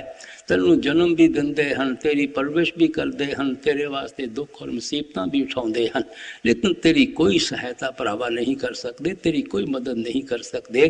जदों उन्हां दा वक्त आया, उन्होंने भी तेरा साथ छड्ड के चले जाना है। और होर कहते हैं, ये जी देह जिस दे कारण तेरा सारी दुनिया नाल तल्लक है, मैं हुणे अर्ज की सी, इन्हें भी तेरा साथ छड्ड देना है। अज गृह जायदाद मकान हवेलियां जमीनां जो भी साडे नाल रजिस्ट्रियां चढ़ियां होईयां हन, ये भी साडे नाल किसी ने नहीं रहन दित्तियां, असीं लोकां नाल नहीं रहन दित्तियां, साडे नाल साडे बाल बच्चों ने कदों रहन देनियां हन। ये भी इत्थों लईयां हन, आपां इत्थे ही छड्ड जाणियां हन। कहंदे सब झूठा है, सब ने नाश हो जाना है, रोगी सगर सकल संसारा, सब दुनिया ने नाश हो जाना है, सब दुनिया ने फना हो जाना है। सिर्फ एक चीज़ है तेरी भगती दे काबल है, तेरे प्यार दे काबल है, वो परमात्मा है, वो परमेश्वर है। ਜਿਹੜਾ ਆਪਣਾ ਹੈ ਉਹਨੂੰ ਅਸੀਂ ਆਪਣਾ ਸਮਝਦੇ ਨਹੀਂ, ਆਪਣੀ ਬਣਾਉਣ ਦੀ ਕੋਸ਼ਿਸ਼ ਨਹੀਂ ਕਰਦੇ। ਜਿਹੜੇ ਆਪਣੇ ਬਣ ਨਹੀਂ ਸਕਦੇ, ਆਪਣੇ ਹੈ ਨਹੀਂ, ਉਹਨਾਂ ਨੂੰ ਆਪਣਾ ਸਮਝੀ ਬੈਠੇ ਹਾਂ, ਉਹਨਾਂ ਨੂੰ ਆਪਣਾ ਬਣਾਉਣ ਵਾਸਤੇ ਦਿਨ ਰਾਤ ਭਟਕਦੇ ਔਰ ਤੜਫਦੇ ਫਿਰਦੇ ਹਾਂ। ਉਸ ਆਪਣੇ ਨੂੰ ਆਪਣਾ ਕਿਸ ਤਰ੍ਹਾਂ ਬਣਾਉਣਾ ਹੈ? ਆਪ ਫਰਮਾਉਂਦੇ ਹਨ, ਗੁਰਮੁਖ ਨਾਮ ਪਦਾਰਥ ਲਈਏ। ਗੁਰਮੁਖਾਂ ਕੋਲ ਜਾ ਕੇ ਸ਼ਬਦ ਦੀ ਕਮਾਈ ਕਰਕੇ, ਨਾਮ ਦੀ ਕਮਾਈ ਕਰਕੇ। ਇਸੇ ਵਾਸਤੇ ਤੀਸਰੀ ਪਾਤਸ਼ਾਹੀ ਨੇ ਕਿਹਾ ਸੀ, ਸੰਤੋ ਗੁਰਮੁਖ ਪੂਰਾ ਪਾਈ, ਨਾਮੋ ਪੂਜ ਕਰਾਈ। ਤੈਨੂੰ ਕੋਈ ਮਾਲਕ ਦਾ ਭਗਤ ਔਰ ਪਿਆਰਾ ਮਿਲ ਜਾਵੇ, ਨਾਮ ਦੀ ਕਮਾਈ ਕਰਨ ਦਾ ਤਰੀਕਾ ਦੱਸ ਦੇਵੇ, ਤਾਂ ਤੂੰ ਮਾਲਕ ਦੀ ਭਗਤੀ ਕਰ ਸਕਦਾ ਹੈ, ਤਾਂ ਤੂੰ ਮਾਲਕ ਦੇ ਨਾਲ ਵਸਾਲ ਕਰ ਸਕਦਾ ਹੈ। ਸੋ ਜਦੋਂ ਦੀ ਅਸੀਂ ਮਾਲਕ ਦੀ ਭਗਤੀ ਅੰਦਰ ਕਾਮਯਾਬ ਹੋ ਸਕਦੇ ਹਾਂ, ਗੁਰੂ ਸਾਹਿਬ ਕਹਿੰਦੇ ਕੇਵਲ ਸ਼ਬਦ ਦੀ ਕਮਾਈ ਕਰਕੇ, ਨਾਮ ਦੀ ਕਮਾਈ ਕਰਕੇ। ਇਸੇ ਵਾਸਤੇ ਕਹਿੰਦੇ ਸ਼ਬਦ ਮਰੇ ਸੋ ਮਰ ਰਹੇ, ਫਿਰ ਮਰੇ ਨਾ ਦੂਜੀ ਵਾਹ। ਜਿਹੜੇ ਉੱਠਦੇ ਬੈਠਦੇ ਚਲਦੇ ਫਿਰਦੇ ਆਪਣੇ ਖਿਆਲ ਨੂੰ ਸ਼ਬਦ ਔਰ ਨਾਮ ਦੇ ਨਾਲ ਜੋੜ ਲੈਂਦੇ ਹਨ, ਉਹ ਹਮੇਸ਼ਾ ਵਾਸਤੇ ਮਰ ਜਾਂਦੇ ਹਨ। ਉਹਨਾਂ ਨੂੰ ਬਾਰ-ਬਾਰ ਕਦੇ ਵੀ ਮਰਨ ਜੰਮਣ ਦੇ ਦੁੱਖਾਂ ਵਿੱਚ ਨਹੀਂ ਆਉਣਾ ਪੈਂਦਾ। ਗੁਰੂ ਸਾਹਿਬ ਕਹਿੰਦੇ ਸ਼ਬਦ ਮਰੇ ਸੋਈ ਜਨ ਪੂਰਾ, ਸਤਿਗੁਰ ਆਖ ਸੁਣਾਏ ਸੂਰਾ। ਸਾਡੇ ਸੂਰਮੇ ਬਹਾਦਰ ਸਤਿਗੁਰ ਨੇ ਸਾਨੂੰ ਇਹੋ ਉਪਦੇਸ਼ ਦਿੱਤਾ ਹੈ ਕਿ ਜਿਹੜਾ ਸ਼ਬਦ ਦੇ ਅੰਦਰ ਮਰ ਜਾਂਦਾ ਹੈ, ਆਪਣੀ ਹਸਤੀ ਨੇਸ ਤੋਂ ਨਬੂਦ ਕਰ ਦਿੰਦਾ ਹੈ, ਉਹ ਪੂਰਾ ਹੋ ਜਾਂਦਾ ਹੈ, ਪੂਰਨ ਹੋ ਜਾਂਦਾ ਹੈ, ਨਿਰਮਲ ਹੋ ਜਾਂਦਾ ਹੈ, ਪਿਓਰ ਹੋ ਜਾਂਦਾ ਹੈ, ਪਵਿੱਤਰ ਹੋ ਜਾਂਦਾ ਹੈ, ਮਾਲਕ ਦੇ ਮਿਲਣ ਦੇ ਕਾਬਲ ਬਣ ਜਾਂਦਾ ਹੈ। ਇਸ ਵਾਸਤੇ ਕਹਿੰਦੇ ਜਿਨ ਅੰਤਰ ਸ਼ਬਦ ਆਪ ਪਛਾਣੇ, ਗਤ ਮੇ ਤਿਨ ਹੀ ਪਾਈ। ਜਿਹੜੇ ਅੰਦਰੋਂ ਸ਼ਬਦ ਨੂੰ ਪਕੜ ਕੇ ਆਪਣੇ ਆਪ ਨੂੰ ਪਹਿਚਾਨਦੇ ਹਨ, ਅਸਲੀ ਗਤੀ, ਅਸਲੀ ਮਾਲਕ ਦੇ ਮਿਲਣ ਦੀ ਜਾਂਚ ਉਹਨਾਂ ਹੀ ਗੁਰਮੁਖਾਂ ਨੂੰ ਪ੍ਰਾਪਤ ਹੋਣੀ ਹੈ। ਇਹ ਮਨੂਆ ਸੁਨ ਸਮਾਧ ਲਗਾਏ, ਜੋਤੀ ਜੋਤ ਮਲਾਈ। ਉਹਨਾਂ ਦਾ ਮਨ ਵਾਪਸ ਬ੍ਰਹਮ ਤਿਰਕੁਟੀ ਆਪਣੇ ਟਿਕਾਣੇ ਤੇ ਪਹੁੰਚ ਜਾਂਦਾ ਹੈ, ਉਹਨਾਂ ਦੀ ਜੋਤੀ ਜਾ ਕੇ ਵਾਪਸ ਜੋਤ ਵਿੱਚ ਰਲ ਜਾਂਦੀ ਹੈ। ਸੋ ਜਿਹੜੀ ਚੀਜ਼ ਸਾਨੂੰ ਦੇਹ ਦਿਆਂ ਬੰਧਨਾਂ ਤੋਂ ਹਮੇਸ਼ਾ ਵਾਸਤੇ ਆਜ਼ਾਦ ਕਰਦੀ ਹੈ, ਉਹ ਗੁਰੂ ਸਾਹਿਬ ਕਹਿੰਦੇ ਕੇਵਲ ਸ਼ਬਦ ਦੀ ਕਮਾਈ ਹੈ, ਨਾਮ ਦੀ ਕਮਾਈ ਹੈ। ਇਸੇ ਵਾਸਤੇ ਸਵਾਮੀ ਜੀ ਨੇ ਕਿਹਾ ਸੀ, ਗੁਰ ਕਹੀਂ ਖੋਲ ਕਰ ਪਾਈ, ਲਗ ਸ਼ਬਦ ਅਨਾਹਦ ਜਾਈ। ਬਿਨ ਸ਼ਬਦ ਅਪਾਓ ਨਾ ਦੂਜਾ, ਕਾਇਆ ਕਾ ਛੋਟੇ ਲਕੂਜਾ। ਅੱਛੀ ਤਰ੍ਹਾਂ ਗੁਰੂ ਸਾਹਿਬ ਕਹਿੰਦੇ ਮਨ ਵਿੱਚ ਬਿਠਾ ਲਓ ਕਿ ਸ਼ਬਦ ਔਰ ਨਾਮ ਦੀ ਕਮਾਈ ਤੋਂ ਬਗੈਰ ਕੋਈ ਉਪਾਅ ਔਰ ਤਰੀਕਾ ਨਹੀਂ ਹੈ ਕਿ ਤੁਸੀਂ ਦੇਹ ਦੀਆਂ ਬੰਧਨਾਂ ਤੋਂ ਛੁਟਕਾਰਾ ਹਾਸਲ ਕਰ ਸਕੋ। ਇਸ ਵਾਸਤੇ ਕਹਿੰਦੇ ਹਨ, ਬਿਨ ਸ਼ਬਦੇ ਅੰਤਰਾ ਹਨੇਰਾ, ਨਾ ਵਸਤ ਲਹੇ ਨਾ ਚੁੱਕੇ ਫੇਰਾ। ਸ਼ਬਦ ਦੀ ਕਮਾਈ ਤੋਂ ਬਗੈਰ ਕਦੇ ਅਗਿਆਨਤਾ ਦਾ ਹਨੇਰਾ ਸਾਡੇ ਅੰਦਰੋਂ ਦੂਰ ਨਹੀਂ ਹੋਣਾ, ਕਦੇ ਪਰਮਾਤਮਾ ਨਹੀਂ ਮਿਲਣਾ, ਕਦੇ ਕਿਸੇ ਦਾ ਦੇਹ ਦੀਆਂ ਬੰਧਨਾਂ ਤੋਂ ਛੁਟਕਾਰਾ ਨਹੀਂ ਹੋਣਾ। ਇਸੇ ਵਾਸਤੇ ਮਹਾਤਮਾ ਦੀ ਬਾਣੀ ਸ਼ਬਦ ਦੀ ਸ਼ਬਦ ਪੁਕਾਰਦੀ ਹੈ, ਨਾਮ ਹੀ ਨਾਮ ਪੁਕਾਰਦੀ ਹੈ। ਜਿਸ ਸ਼ਬਦ ਔਰ ਨਾਮ ਦੀ ਆਪ ਇਤਨੀ ਮਹਿਮਾ ਕਰਕੇ ਆਏ ਹਨ, ਮੈਂ ਪਿੱਛੇ ਇਸ਼ਾਰਾ ਕੀਤਾ ਹੈ, ਉਹ ਕੋਈ ਲਫ਼ਜ਼ ਨਹੀਂ ਹੈ, ਉਹ ਕ੍ਰੀਏਟਿਵ ਪਾਵਰ ਹੈ ਜਿਸ ਨੇ ਦੁਨੀਆ ਦੀ ਰਚਨਾ ਪੈਦਾ ਕੀਤੀ ਹੈ, ਜਿਸ ਦੇ ਆਧਾਰ ਖੰਡ ਬ੍ਰਹਿਮੰਡ ਖੜੇ ਹਨ। ਕਿਉਂਕਿ ਗੁਰੂ ਸਾਹਿਬ ਨੇ ਕਿਹਾ ਸੀ, ਨਾਮੇ ਹੀ ਤੇ ਸਭ ਕੁਛ ਹੋਗਾ। ਜੋ ਕੁਝ ਤੁਸੀਂ ਦੁਨੀਆ ਅੰਦਰ ਅੱਖਾਂ ਨਾਲ ਦੇਖਦੇ ਹੋ, ਨਾਮ ਨੇ ਪੈਦਾ ਕੀਤਾ ਹੈ। ਹੁਣ ਜਿਸ ਚੀਜ਼ ਨੇ ਦੁਨੀਆ ਦੀ ਰਚਨਾ ਪੈਦਾ ਕੀਤੀ ਹੈ, ਜਿਸ ਦੇ ਆਧਾਰ ਖੰਡ ਬ੍ਰਹਿਮੰਡ ਖੜੇ ਹਨ, ਤੁਸੀਂ ਸੋਚੋ ਸਾਡੇ ਲਫ਼ਜ਼ ਕਿਸ ਤਰ੍ਹਾਂ ਹੋ ਸਕਦੇ ਹਨ। ਉਹ ਕ੍ਰੀਏਟਿਵ ਪਾਵਰ ਲਿਖਣ ਵਿੱਚ ਕਿਸ ਤਰ੍ਹਾਂ ਆ ਸਕਦੀ ਹੈ, ਬੋਲਣ ਵਿੱਚ ਕਿਸ ਤਰ੍ਹਾਂ ਆ ਸਕਦੀ ਹੈ, ਸੁਣਨ ਵਿੱਚ ਕਿਸ ਤਰ੍ਹਾਂ ਆ ਸਕਦੀ ਹੈ। ਉਹ ਤਾਂ ਉਸ ਕਿਉਂਕਿ ਉਹਦੀ ਹਿਸਟਰੀ ਕੋਈ ਨਹੀਂ ਟਰੇਸ ਕਰ ਸਕਦਾ, ਮਿਆਦ ਕੋਈ ਨਹੀਂ ਮੁਕਰਰ ਕਰ ਸਕਦਾ। ਇਹ ਜਿਹੜੇ ਸਾਡੇ ਲਫ਼ਜ਼ ਹਨ, ਆਪੋ ਆਪਣੇ ਪਿਆਰ ਵਿੱਚ ਆ ਕੇ ਆਪਾਂ ਆਖਰੀ ਨਾਮ ਮਾਲਕ ਦੇ ਰੱਖੇ ਹੋਏ ਹਨ। ਇਹ ਵਰਣਾਤਮਿਕ ਸ਼ਬਦ ਹਨ, ਲਿਖਣ ਵਿੱਚ ਆਉਂਦੇ ਹਨ, ਪੜ੍ਹਨ ਵਿੱਚ ਆਉਂਦੇ ਹਨ, ਬੋਲਣ ਵਿੱਚ ਆਉਂਦੇ ਹਨ। ਹਰ ਇੱਕ ਦੀ ਹਿਸਟਰੀ ਟਰੇਸ ਕਰ ਲਓ, ਮਿਆਦ ਮੁਕਰਰ ਕਰ ਲਓ, ਟਾਈਮ ਮੁਕਰਰ ਕਰ ਲਓ। ਇਹ ਸਾਡੇ ਮੀਨਸ ਹਨ, ਉਹ ਸਾਡਾ ਐਂਡ ਔਰ ਆਬਜੈਕਟ ਹੈ। ਲਫ਼ਜ਼ਾਂ ਨਾਲ ਪਿਆਰ ਪਾ ਕੇ ਕਦੇ ਕੌਮਾਂ, ਮਜ਼ਹਬਾਂ, ਮੁਲਕਾਂ ਦੇ ਖੋਲ ਨਹੀਂ ਆਪਣੇ ਉੱਤੇ ਝਾੜਨੇ ਚਾਹੀਦੇ, ਬਲਕਿ ਜਿਸ ਚੀਜ਼ ਦੀ ਲਫ਼ਜ਼ ਮਹਿਮਾ ਕਰਦੇ ਹਨ, ਉਸ ਚੀਜ਼ ਨੂੰ ਆਪਣੇ ਅੰਦਰੋਂ ਹਾਸਲ ਕਰਨ ਦੀ ਕੋਸ਼ਿਸ਼ ਕਰਨੀ ਹੈ। ਮਾਤਾ ਦਾ ਬੱਚੇ ਨਾਲ ਭਗਤੀ ਦਾ ਰਿਸ਼ਤਾ ਹੈ, ਪ੍ਰੇਮ ਦਾ ਰਿਸ਼ਤਾ ਹੈ, ਪਿਆਰ ਦਾ ਰਿਸ਼ਤਾ ਹੈ, ਲਫ਼ਜ਼ਾਂ ਦਾ ਰਿਸ਼ਤਾ ਨਹੀਂ ਹੁੰਦਾ। ਉਹ ਕਿਸੇ ਲਫ਼ਜ਼ ਨਾਲ ਆਪਣੇ ਬੱਚੇ ਨੂੰ ਯਾਦ ਕਰ ਸਕਦੀ ਹੈ। ਸੋ ਆਤਮਾ ਔਰ ਪਰਮਾਤਮਾ ਦਾ ਜਿਹੜਾ ਰਿਸ਼ਤਾ ਹੈ, ਮੈਂ ਅਰਜ਼ ਕੀਤੀ ਸੀ, ਭਗਤੀ ਦਾ ਰਿਸ਼ਤਾ ਹੈ, ਇਸ਼ਕ ਔਰ ਪਿਆਰ ਦਾ ਰਿਸ਼ਤਾ ਹੈ। ਅਸੀਂ ਕਿਸੇ ਲਫ਼ਜ਼ ਨਾਲ ਉਸ ਪਰਮਾਤਮਾ ਨੂੰ ਯਾਦ ਕਰ ਸਕਦੇ ਹਾਂ। ਸੋ ਲਫ਼ਜ਼ਾਂ ਨਾਲ ਨਹੀਂ ਬੱਝਣਾ ਚਾਹੀਦਾ, ਪਿਆਰ ਨਾਲ ਬੱਝਣਾ ਚਾਹੀਦਾ ਹੈ, ਭਗਤੀ ਨਾਲ ਬੱਝਣਾ ਚਾਹੀਦਾ ਹੈ। और वो शब्द और नाम मैं पिछे अर्ज की साढ़े शरीर के अंदर है, साड़ी देह और वजूद के अंदर है। गुरु साहब कहते 9 दरवाजे 10वें मुक्ता अनहद शब्द विजामणिया। अखां तो नीचे नीचे इंद्रियां दे भोग हैं, विषयां वकारां शराबां कबाबां दी लस्तां हैं। जिहड़ा मालिक ने घर का दरवाज़ा है वो अखां दे पिछे लगाया होया है और ये निशानी की रखी है, उत्थे दिन रात अनहद शब्द तुनकारां देन लगा होया है। सो जितना चिर सुरत अखां पिछे आके उस अनहद शब्द नूं अंदरों नहीं पकड़दी, कोई मुक्ति किस तरह हासिल कर सकता है, किसी का मरण जमण दे दुखों तो छुटकारा किस तरह हो सकता है। सो महात्मा उस शब्द की महिमा करते हैं, उस नाम की महिमा करते हैं। ग्रंथां पोथियां वेदां शास्त्रां विच महात्मा ने उस शब्द और नाम की महिमा लिखी हुई है। इन्हों पढ़न के नाल उस नाम की कमाई करने का तरीका और साधन पता लग जाता है, शौक और प्यार पैदा हो जाता है। लेकिन वो शब्द और नाम ग्रंथां पोथियां चों नहीं मिलता, मंदिरां मस्जिदां गुरुद्वारियां सत्संगां चों नहीं मिलता, वो सानू साडे शरीर चों मिलता है, सानू साडी देह और साडे वजूद चों मिलता है। इस वास्ते असी जदों उन्हां दे कहण दे मुताबिक शरीर दे अंदर वड़ के रिसर्च करते हाँ तां असी ख्याल नूं अंदरों शब्द दे नाल जोड़ सकते हाँ, नाम दे नाल जोड़ सकते हाँ। सो महात्मा वो सच्चे नाम की महिमा करते हैं। इस वास्ते कहते वो गुरमुखां तो पता लगता है, साधु संतां महात्मा तो वह तरीका पता लगता है। इसे वास्ते पंजवीं पातशाही ने कहा सी, जिसका गृह तिन दिया ताला कुंजी गुरसों पाई, अनक अपाओ करे नहीं पाए बिन सतगुर सरनाई। जिस परमेश्वर ने सानू पैदा किया है उन्हें नाम रूपी दौलत साढ़े अंदर साड़ी खातर रख के उसका भेद गुरमुखां दे हवाले कर दिता है। मन बुद्धि नाल कितना उस चीज़ को अंदरों आप ढूंढण की कोशिश करिए, असी कदे कामयाब नहीं हो सकते जितना चਿਰ गुरमुखां की शरण के उन्होंने दसे हुए उपदेश उत्ते नहीं चलते। तुसी देख लो डॉक्टर दियां किताबां पढ़िया हुई हैं, लाइब्रेरियां भरिया हुई हैं, लेकिन कदे कोई ऐसा शख्स नहीं मिलेगा जिहड़ा किताबां पढ़ के डॉक्टर हो गया होवे, इंजीनियरां दीयां किताबां पढ़ के इंजीनियर हो गया होवे, या वकीलां दीयां किताबां पढ़ के वकील हो गया होवे। 15-15 20 साल स्कूलों कॉलेजों में ला के उस किसी ना किसी डॉक्टर की वकील की प्रैक्टिकल ट्रेनिंग लैनी पैंदी है, तां जाके उस इलम की सानू वाकफी हुंदी है। रूहानीयत का तो ऐसा मसला है कि गुरमुखां तो बगैर सानू कदम एक चलना मुश्किल हो जाता है। बेशक गुरमुखां ने साढ़े अंदर घोल के कुछ नहीं पाना, सब कुछ मालिक ने साढ़े अंदर साड़ी ही खातर रखा होया है, लेकिन अंदर वड़ के रिसर्च किस तरह करनी है, खोज किस तरह करनी है, उस दे नाल ख्याल किस तरह जोड़ना है, ये तरीका और साधन सानू गुरमुखां तो पता लगता है, साधु संतां महात्मा तो पता लगता है। इस वास्ते पंजवीं पातशाही कहते हैं, गुरमुख नाम पदार्थ लईए।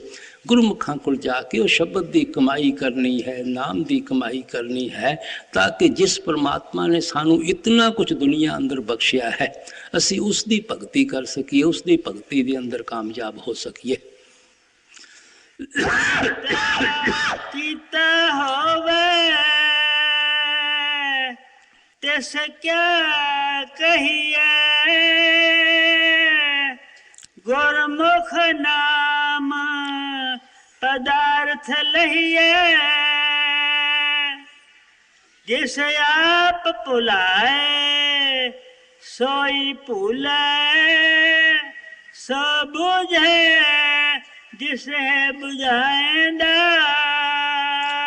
गुरु नानक साहब के घर का कोई शब्द होवे ये तुक भी जरूर एक आवेगी कि हर एक चीज़ परमात्मा के हथ विच है।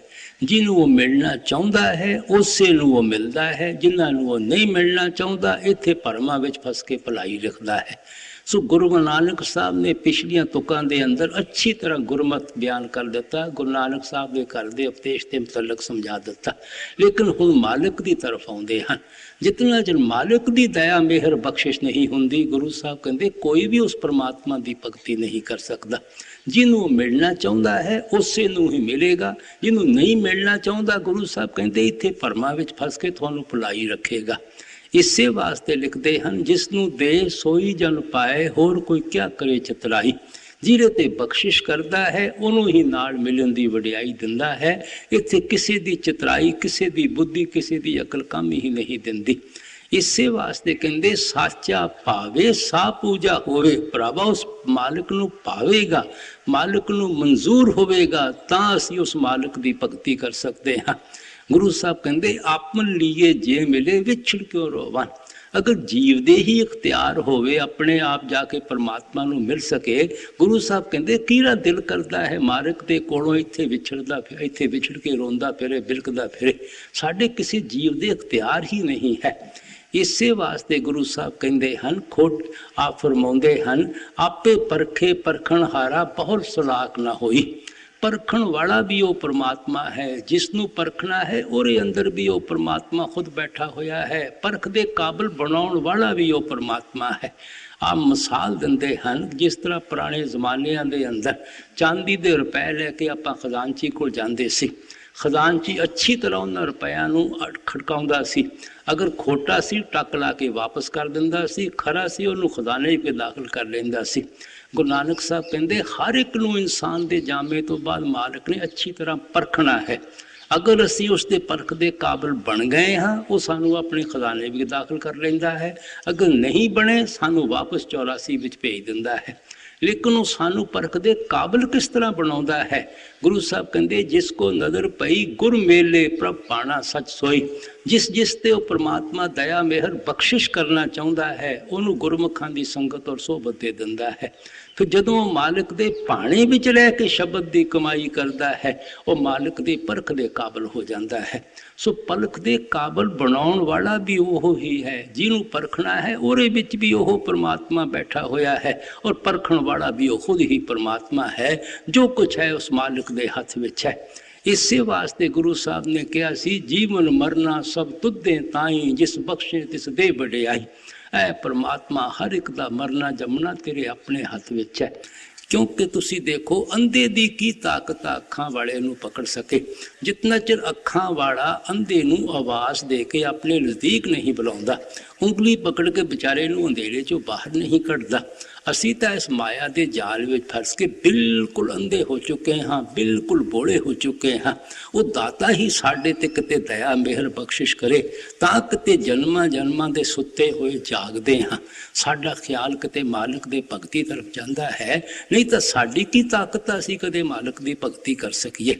ਇਸ ਵਾਸਤੇ ਗੁਰੂ ਸਾਹਿਬ ਪਿਆਰ ਦੇ ਨਾਲ ਸਮਝਾਉਂਦੇ ਹਨ, ਜੋ ਕੁਝ ਮਿਲਣਾ ਹੈ ਮਾਲਕ ਦੀ ਦਇਆ ਮਿਹਰ ਬਖਸ਼ਿਸ਼ ਤੋਂ ਮਿਲਣਾ ਹੈ। ਇਸੇ ਵਾਸਤੇ ਕਹਿੰਦੇ ਆਪੇ ਕਰਤਾ ਕਰੇ ਕਰਾਏ, ਆਪੇ ਸ਼ਬਦ ਗੁਰ ਮਨ ਵਸਾਏ। ਜੋ ਕਰਦਾ ਹੈ ਉਹ ਪਰਮਾਤਮਾ ਖੁਦ ਕਰਦਾ ਹੈ, ਔਰ ਖੁਦ ਹੀ ਗੁਰਮੁਖਾਂ ਦੇ ਜ਼ਰੀਏ ਸਾਡੇ ਮਨ ਵਿੱਚ ਸ਼ਬਦ ਵਸਾ ਦਿੰਦਾ ਹੈ, ਨਾਮ ਵਸਾ ਦਿੰਦਾ ਹੈ। ਇਸ ਵਾਸਤੇ ਕਹਿੰਦੇ ਹਨ ਜੋ ਕੁਛ ਹੈ ਉਹ ਪਰਮਾਤਮਾ ਦੇ ਆਪਣੇ ਹੱਥ ਵਿੱਚ ਹੈ। ਜਿਸ ਆਪ ਭੁਲਾਏ ਸੋਈ ਭੁਲਾਏ, ਸੋ ਬੁਝੇ ਜਿਸੇ ਬੁਝਾਇਂਦਾ। हरख सोग का नगर हो किया, से उबरे जो सतगुर सरनिया। ਗੁਰੂ ਸਾਹਿਬ ਕਹਿੰਦੇ ਆ ਦੁਨੀਆ ਜੋ ਕੁਝ ਵੀ ਤੁਸੀਂ ਅੱਖਾਂ ਨਾਲ ਦੇਖਦੇ ਹੋ ਇਹ ਦੁੱਖਾਂ ਸੁੱਖਾਂ ਦੀ ਨਗਰੀ ਹੈ, ਪੁੰਨਾਂ ਔਰ ਪਾਪਾਂ ਦੀ ਨਗਰੀ ਹੈ। ਪੁੰਨਾਂ ਕਰਕੇ ਸੁੱਖ ਭੁਗਤਣ ਲੱਗੇ ਹੋਏ ਹਾਂ, ਪਾਪਾਂ ਕਰਕੇ ਦੁੱਖ ਭੁਗਤਣ ਲੱਗੇ ਹੋਏ ਹਾਂ। ਜੋ ਪਿਛਲੇ ਜਨਮਾਂ ਵਿੱਚ ਪੁੰਨ ਔਰ ਪਾਪ ਕੀਤੇ ਸੀ ਉਹਨਾਂ ਦਾ ਨਤੀਜਾ ਹੁਣ ਭੁਗਤਣ ਲੱਗੇ ਹੋਏ ਹਾਂ। ਉਸੇ ਤਰ੍ਹਾਂ ਭੈੜੇ ਖੋਟੇ ਪੁੰਨ ਔਰ ਪਾਪ ਕਰੀ ਜਾਂਦੇ ਹਾਂ, ਭੁੱਲੇ ਬੈਠੇ ਹਾਂ, ਫਿਰ ਉਹਨਾਂ ਦਾ ਨਤੀਜਾ ਭੁਗਤਣ ਵਾਸਤੇ ਆਉਣਾ ਪਵੇਗਾ। ਇੱਥੋਂ ਨਿਕਲਣ ਦਾ ਕੇਵਲ ਇੱਕੋ ਹੀ ਤਰੀਕਾ ਹੈ, ਸੋਬਰੇ ਜੋ ਸਤਿਗੁਰ ਸਰਨਈਆ। ਜਿਹੜੇ ਗੁਰਮੁਖਾਂ ਦੀ ਸ਼ਰਨ ਹਾਸਲ ਕਰ ਲੈਂਦੇ ਹਨ ਉਹ ਹੀ ਇਸ ਭਵ ਸਾਗਰ ਤੋਂ ਪਾਰ ਹੋ ਸਕਦੇ ਹਨ। ਇਹੋ ਸਵਾਮੀ ਜੀ ਨੇ ਕਿਹਾ ਸੀ, ਸਤਿਗੁਰ ਸ਼ਰਨ ਗਹੋ ਮੇਰੇ ਪਿਆਰੇ, ਕਰਮ ਜਗਾਤ ਚੁਕਾਏ। ਜਿਤਨਾ ਚਿਰ ਕਰਮਾਂ ਦਾ ਹਿਸਾਬ ਕਿਤਾਬ ਅਸੀਂ ਖਤਮ ਨਹੀਂ ਕਰਦੇ, ਅਸੀਂ ਕਾਲ ਦੇ ਦਾਇਰੇ ਚੋਂ ਬਾਹਰ ਨਹੀਂ ਨਿਕਲ ਸਕਦੇ। ਔਰ ਕਰਮਾਂ ਦਾ ਹਿਸਾਬ ਕਿਤਾਬ ਜਦੋਂ ਵੀ ਖਤਮ ਹੋਵੇਗਾ, ਗੁਰਮੁਖਾਂ ਦੀ ਸ਼ਰਨ ਹਾਸਲ ਕਰਕੇ, ਉਹਨਾਂ ਦੇ ਦੱਸੇ ਹੋਏ ਉਪਦੇਸ਼ ਉੱਤੇ ਚੱਲ ਕੇ। ਗੁਰੂ ਸਾਹਿਬ ਨੇ ਕਿਹਾ ਸੀ, ਦਰਸ਼ਨ ਭੇਂਟ ਪਾਪ ਸਭ ਨਾਸ਼ੇ, ਹਰ ਸੇ ਤਿਉ ਮਲਾਈ। ਜਦੋਂ ਅਸੀਂ ਗੁਰਮੁਖਾਂ ਦੇ ਭੇਂਟ ਕਰ ਦੇਵਾਂਗੇ, ਗੁਰਮੁਖਾਂ ਦੇ ਆਪਣੇ ਆਪ ਨੂੰ ਹਵਾਲੇ ਕਰ ਦੇਵਾਂਗੇ, ਅਨਕੰਡੀਸ਼ਨਲੀ ਸਰੈਂਡਰ ਕਰ ਦੇਵਾਂਗੇ, ਫਿਰ ਪਾਪਾਂ ਦਾ ਹਿਸਾਬ ਸਵਾਲ ਹੀ ਨਹੀਂ ਪੈਦਾ ਹੁੰਦਾ। ਫਿਰ ਸਾਨੂੰ ਉਹ ਪਰਮਾਤਮਾ ਨਾਲ ਮਿਲਾ ਦਿੰਦੇ ਹਨ। ਕਿਉਂਕਿ ਰਾਂਝਾ ਰਾਂਝਾ ਕਰਦੀ ਨਹੀਂ ਮੈਂ ਰਾਂਝਾ ਹੋਈ, ਇਤਨਾ ਗੁਰਮੁਖਾਂ ਨਾਲ ਪਿਆਰ ਹੋ ਜਾਂਦਾ ਹੈ, ਅਸੀਂ ਖੁਦ ਹੀ ਗੁਰਮੁਖ ਬਣ ਕੇ ਬੈਠ ਜਾਂਦੇ ਹਾਂ। ਕ੍ਰਾਈਸਟ ਨੇ ਕਿਹਾ ਸੀ, you have come unto me, I have come unto you. ਇੰਨਾ ਮੇਰਾ ਤੇ ਤੁਹਾਡੇ ਨਾਲ ਪਿਆਰ ਹੋ ਗਿਆ ਹੈ, ਤੁਸੀਂ ਮੇਰੇ ਵਿੱਚ ਸਮਾ ਗਏ ਹੋ, ਮੈਂ ਤੁਹਾਡੇ ਵਿੱਚ ਸਮਾ ਗਿਆ ਹਾਂ। ਫਿਰ ਪਾਪਾਂ ਦਾ ਹਿਸਾਬ ਕਿਤਾਬ ਕਿੱਥੇ ਰਹਿੰਦਾ ਹੈ?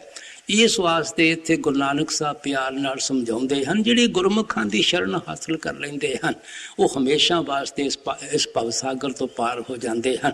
ਗੁਰੂ ਸਾਹਿਬ ਕਹਿੰਦੇ, ਕਹੋ ਨਾਨਕ ਜਿਨ ਸਤਿਗੁਰ ਮਿਲਿਆ ਤਿਨ ਕਾ ਲੇਖਾ ਨਿਬੜਿਆ।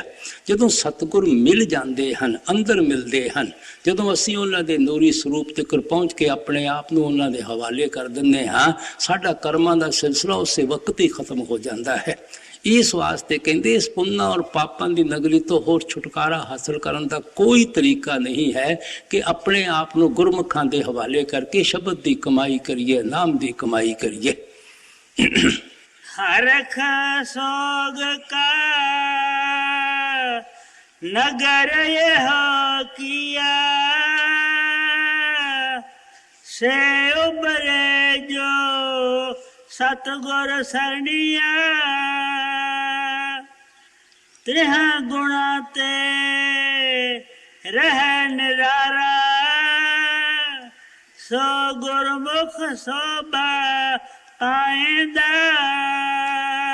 ਕਿਸ ਕਿਸਮ ਦੇ ਗੁਰਮੁਖਾਂ ਦੀ ਖੋਜ ਕਰਨੀ ਹੈ ਜਿਹੜੇ ਤਿੰਨਾਂ ਗੁਣਾਂ ਤੋਂ ਪਾਰ ਚਲੇ ਜਾਂਦੇ ਹਨ, ਰਜੋ ਗੁਣ, ਸਤੋ ਗੁਣ, ਤਮੋ ਗੁਣ। ਗੁਰੂ ਨਾਨਕ ਸਾਹਿਬ ਨੇ ਕਿਹਾ ਸੀ, ਗੁਰਮੁਖ ਆਪ ਪਛਾਣੇ ਸੰਤੋ ਰਾਮ ਨਾਮ ਲਿਵ ਲਾਈ।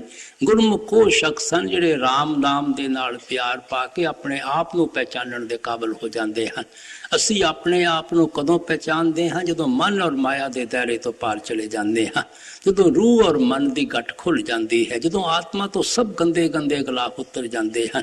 ਉਹ ਕਿਸ ਤਰ੍ਹਾਂ ਕਰਨੀ ਹੈ? ਰਾਮ ਨਾਮ ਦੇ ਨਾਲ ਖਿਆਲ ਜੋੜ ਕੇ।